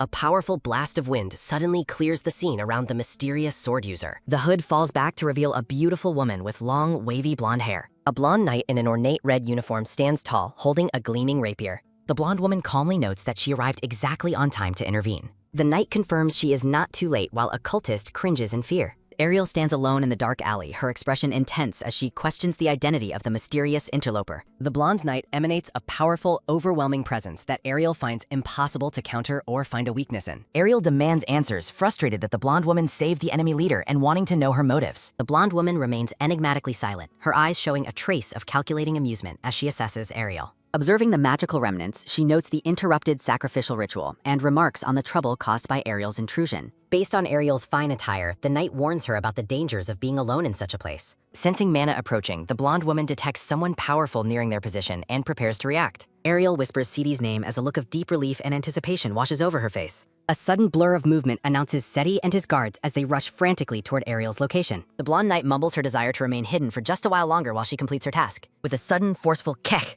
the knight yanks the cultist leader upward by his collar with incredible strength. Seeing Ariel's reinforcements arriving, the mysterious woman prepares to make her swift exit from the alley. Ariel stares in chibi-style shock, amazed the woman handled the heavy cultist leader like a sack of potatoes. Frustrated, Ariel watches the woman dash away with her hostage, wondering if they were actually on the same side. The remaining cultists panic, confused by the sudden disappearance of their leader and the intervention of the unknown woman. Realizing their situation is compromised, the cultists decide to flee the scene before they are captured by the approaching guards. A cultist points aggressively at Ariel, ordering the others to kidnap her as a replacement sacrifice to finish their ritual. Ariel laments that her plan to take a hostage has failed as the remaining enemies close in on her. A sudden whoosh sounds as a brilliant, spinning magical sphere of energy descends upon the cultists from above. A massive boom erupts in a violent explosion, scattering the attackers with an overwhelming force of pure magical power. Ariel recognizes the familiar, immense magical power and calls out for Seti with a look of absolute certainty. Seti arrives with a look of pure desperation, his eyes searching frantically through the smoke for Ariel's safety. Ariel triumphantly calls out to him, her heart soaring now that her adorable puppy has finally found her. Without a word, Sidi pulls Ariel into a fierce, protective embrace, refusing to let her go for even a second. He holds her tightly against him, his body reflecting the deep-seated fear that he had almost lost her forever. Seti confesses his deep-seated terror that history would repeat and he would lose her just like he did before. A soft squeeze sounds as his hand grips her hair, anchoring him to the reality of her safe presence. Ariel reaches out, her hand hovering near him as she begins to provide the comfort he so desperately needs. A gentle pat sounds as Ariel embraces him back, slowly calming the Emperor's frantic and terrified heart. Seti commands they return home to the safety of the palace immediately, wanting to end the dangerous night. Ariel is struck by his choice of words, looking on with a softened and thoughtful expression at his sincerity. Sidi's face softens into a warm, genuine smile of relief as he gazes affectionately at her. The scene transitions to the majestic moonlight illuminating the grand imperial palace as the night's chaos finally ends. Back in her room, Ariel ponders the mysteries of the ritual circles and whether they were real or imitations. The scene shifts back to the blonde knight, who vows to find Ariel to learn about the demon worshippers. Ariel remains deep in thought in her bedroom until she is interrupted by someone entering without permission. Seti walks in, cheekily dismissing Ariel's demand for him to knock before entering her private bedroom. Seti joins Ariel on the bed, correctly guessing that she was too busy thinking about the incident to sleep. Ariel looks back at him, her intense gaze reflecting her lingering focus on the night's strange events. Sidi teases her about not being calm, insisting that her agitation was obvious despite her claims otherwise. Seti observes that Ariel's ability to use magic independently is a truly rare and impressive gift. Ariel reacts with a blank chibi-style, "Oh," processing his observation about her unique use of mana stones. Ariel decides there is no longer any need to hide her true strength or plans from him anymore. She offers to teach Seedy a useful form of magic, sparking his immediate and focused curiosity. An open jewelry box reveals a set of intricate rings and accessories Ariel has enchanted with magic. Narration explains that ordinary gemstones can be transformed into mana stones to store power for casting spells. Seedy realizes that Ariel created the magical stones using the gemstones he had gifted her earlier. He holds a glowing green gem, marveling at the craft and power behind her magical innovations. Ariel explains the specific conditions and difficulty involved in successfully transforming a gemstone into a mana source. Sparkling with achievement, Ariel proudly displays her finished collection of powerful magical artifacts to the Emperor. Seedy holds a mana stone, explaining that its grade depends on the caster's magical power. Seedy notices Ariel's sleepy gaze and asks if she is feeling tired. Ariel admits she is exhausted after using magic, prompting Seedy to offer his shoulder. Ariel unexpectedly leans her head against Seedy's lap as he sits on the back. She thinks about how much Seedy has grown, finding comfort in resting against him. Ariel remarks on how soft his skin is, making the flustered Emperor blush deeply. Her comment about him becoming big and hard leaves Seedy worried about her meaning. Ariel drifts into a peaceful sleep while resting her head on Seedy's lap. Seedy gazes down at her with a tender expression, resting a hand on her back. He covers his face with his hand, overwhelmed by the physical proximity and his racing heart. Seedy watches Ariel sleep, feeling like the only one conscious of the romantic tension. Transitioning to a sunny day, Ariel enjoys a refreshing cup of tea outdoors. Rosemary joins her, looking curious and alert as they enjoy their tea together. The scene reveals Ariel, Rosemary, and a young blonde boy having tea in the forest. A large, mysterious shadow looms over Rosemary, causing her to stop mid-sip. A tall, sentient tree monster with a simple, cute face stands directly behind her. Rosemary yells in chibi-style shock, demanding to know what the strange creature is. A soft plop sounds as the tree monster obediently sits down upon her command. Rosemary finds the monster's obedience adorable, quickly changing her tune about the creature. She playfully commands the tree to roll over and fetch, and it happily complies. Ariel observes the play, noting that children and tree monsters seem to share similar wavelengths. Mages lurk in the bushes, desperate to learn magic from Ariel despite their fear. The blonde boy apologizes, explaining that the mages followed him to see her. Ariel dismisses the apology, knowing that mages are always obsessive when it comes to magic. Rosemary throws a stick for the tree monster to fetch, calling the creature by name. Rosemary asks Ariel about the investigation into the mysterious blonde woman from the alleyway. She reveals that the Information Guild is withholding details about the blonde swordswoman's identity. Rosemary suggests using her back alley connections to rough up the guild for answers. She proudly explains how her brother's behavior earned her the title Queen of Thugs. Rosemary recounts an urban legend about people vanishing without a trace on dark nights. A flashback shows a young girl listening to ghost stories while tucked into bed. She explains the terrifying legend. After people disappear, the dead supposedly come back to life. An illustration of skulls and dark magic explains the cult's horrific sacrificial rituals. Ariel realizes that the Kelsian Church is the group responsible for these dark events. Narration details how the cult uses technology to keep their dying realm alive through sacrifices. A red, jagged graphic declares that these predators are merely posing as gods. Ariel ponders the breach enabling these exchanges, noting her forest seal remains undisturbed. A jagged crack in the dark background represents the mysterious gap in her knowledge. Ariel sips her tea, acknowledging that she still doesn't fully understand this world. Looking determined, Ariel decides she needs more information to uncover the hidden truth. A thought bubble questions what the mages are doing lurking in the forest nearby. Seedy arrives in a grand uniform, scolding the mages for ignoring his warnings. He watches the mages flee in terror, frustrated by their complete lack of social skills. Seedy dismisses his magic engineer supporters as a nuisance for constantly following him around. The blonde boy falters as he feels the weight of the Emperor's intimidating glare. With a sudden dash, the terrified boy sprints away into the woods to escape Seedy. Seedy watches him leave, admitting he was about to intervene because the boy was lurking. Ariel asks if he's being unnecessarily jealous over a child as she watches him. Seedy glares intensely at her, making it clear that his jealousy is entirely intentional. Ariel smiles, clarifying that the boy was simply helping her with magic theory. Ariel glares, retorting that she was merely thanking the boy for his magic lessons. Seedy presents a surprise gift to Ariel, while Rosemary gushes over the sweet gesture. A sudden sparkle sounds as the jewelry box reveals an array of powerful mana stones. Ariel displays the magical gems she crafted, proving her independent ability to use high-level magic. Rosemary gazes at the stunning jewels, admiring the impressive collection Ariel has recently amassed. Rosemary excitedly suggests Ariel wear all the gems to the banquet to display Seedy's affection.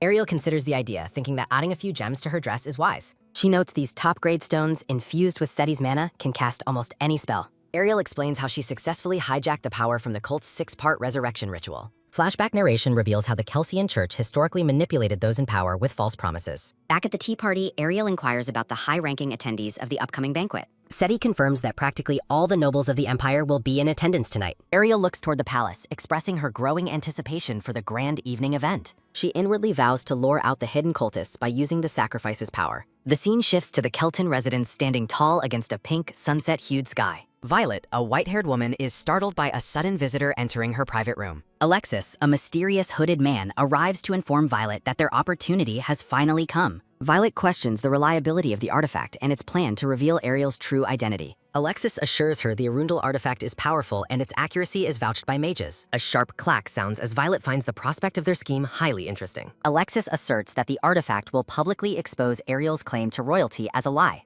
Violet chuckles, relishing the thought of revealing the truth behind the woman she hates. A quick turn sounds as Alexis departs, leaving Violet to contemplate their impending victory. Alexis notes that everything hinges on Ariel's Arundel royal lineage being a total fabrication. A soft whisper sounds as nobles at the Grand Palace gossip about Ariel's magical similarities. The herald announces the arrival of the Emperor and Lady Ariel Louisa to the ballroom. A gentle rustle sounds as CD takes Ariel's hand to lead her into the event. A breathless whoa sounds from the guests as they admire the opulent floral decorations. Nobles gossip about Ariel's beauty and the rumors of her being an illiterate witch. Ariel explains the royal significance of her 3 names as she walks with the Emperor. SETI teases a chibi Ariel about their engagement, but she remains focused on her plan. The gathered nobles marvel at Ariel's incredible confidence while standing beside the powerful emperor. Ariel is keenly aware that every eye in the grand ballroom is fixed upon her. She senses the presence of a cult fanatic and prepares her magical bait for capture. Ariel inwardly challenges the hidden cultists to take the bait so she can expose them. A sharp smile sounds as Ariel maintains a perfectly composed and confident expression. A soft whisper sounds as the crowd admires her effortless poise during the high-stakes event. From a balcony, Violet observes Ariel, noting her classic royal features despite her skepticism. Violet scoffs at the chatter, dismissing Ariel as nothing more than a common, dangerous witch. Alexis approaches from the shadows, asking if the mockery of the crowd bothers Violet's resolve. Alexis encourages Violet to act on her own beliefs and follow their established plan. Violet remains firm, believing her divine revelation that Ariel is an illegitimate threat to Arundel. Ariel continues her walk, bolstered by her own confidence and the success of her bait. Alexis reminds Violet to trust in their plan as a magical butterfly flutters nearby. Violet reflects on Alexis's mysterious origin as an advisor brought to her mother by the temple. She acknowledges his impressive ability to unearth secret information unknown to anyone else. Narrations explain that Alexis's existence as a hidden figure in temple history is proven by prophecy. Alexis smirks, asking Violet if she's ready to go in and shake things out. A brief smile sounds as Violet prepares to finally act on her convictions. Violet intends to set a tone that forces the Emperor into a difficult decision. A sudden shout for Ariel echoes through the Grand Palace ballroom as the evening's events begin. Rosemary compliments Ariel's perfect etiquette, while Ariel notes that Rosemary also looks quite lovely today. As the crowd whispers about Rosemary's past, Ariel grows concerned about her friend's reputation in society. Rosemary brushes off the rumors, asserting that Ariel's trust is the only thing that truly matters. Ariel turns her attention to their secret mission, asking if the task she requested has been completed. Reports indicate a mix of curiosity and skepticism among the guests regarding Ariel's rumored royal status. A quick glance from Rosemary confirms that the arrival of a key figure has been noticed. The crowd parts as the white-haired Lady Violet, known as the Saintess, enters with a hostile gaze. A voice declares that they have finally met in person amidst the opulent ballroom setting. Approaching with calculated poise, the white-haired Saintess formally greets Ariel as an esteemed guest of the palace. Rosemary snaps into chibi-style defense, demanding the Saintess show proper etiquette to the Emperor's fiancé. Violet remains unmoved, coldly noting that the engagement between SETI and Ariel has not been made official. Clearly irked, Rosemary bristles at the Saintess's refusal to show Ariel even basic courtesy during the event. Tension mounts as they bicker over a past incident involving a maid and the Archduke's suspicious behavior. Violet shifts her focus, mentioning that there are far more dubious rumors surrounding Ariel's actual identity. She openly questions if someone of such questionable status should even be allowed within the palace walls. A firm clasp sounds as a gloved hand rests on Ariel's shoulder, signaling the Emperor's intervention. SETI stands tall behind Ariel, firmly asserting that he is the one who brought her here. Violet challenges CD to allow the temple to verify Ariel's background to ensure empire stability. The Emperor remains calm, questioning if the temple actually possesses a way to perform such a verification. The focus shifts to a hidden palace treasure known as the Mirror of Truth, capable of identifying bloodlines. Ariel feels a sense of unease as Rosemary admits she knows very little about this ancient artifact. SETI acknowledges the existence of the artifact, but questions the necessity of subjecting Ariel to the test. Sensing a trap, Violet argues that refusal will only confirm the rumors that Ariel is a fraud. The Saintess offers a massive temple donation to the Empire as an incentive for performing the identity check. A loud murmur rises from the nobles who now demand proof of Ariel's Arundel royal lineage. Seti agrees to the test, though he warns that the outcome may not favor the Saintess's plans. A large cloth-covered object is brought before the gathered nobles as the high-stakes verification begins. Ariel observes the strange sealing magic circle on the cloth, wondering what exactly is being kept inside. With a sharp yank, the protective cloth is stripped away to reveal the legendary magical artifact. Ariel's golden eye narrows in anticipation as the ritual to uncover her secret identity officially starts. A sudden sparkle sounds as a muscular, white-haired spirit floats out from the grand gold mirror. The mirror spirit gazes at the crowd, remarking on how much time has passed since his last summoning. Narration reveals the mirror is an ancient Arundel relic, crafted centuries ago to find a lost princess. The artifact is designed to only react and track individuals possessing the true Arundel royal bloodline. Historical mages are shown unsuccessfully pleading with the mirror to find any remaining descendants of the royalty. The mirror had remained silent for generations, often appearing not in the mood to answer the mages. Back in the present, the muscular spirit asks the crowd why he has been called forth once again. He bluntly declares that no matter how many times they ask, the Arundel royal line is extinct. Violet refuses to give up, pleading with the spirit to show any remaining royals in the world. Ariel realizes the situation has turned dangerous as she feels the weight of the mirror's ancient power. The spirit starts to repeat his refusal before freezing in mid-sentence as he spots a familiar presence. A sudden turn sounds as the mirror spirit focuses his intense, glowing gaze directly upon Ariel. A dramatic "done" rings out as the ballroom falls silent under the spirit's shocking realization. The spirit shouts out Ariel's royal title, leaving her to realize her cover is completely blown.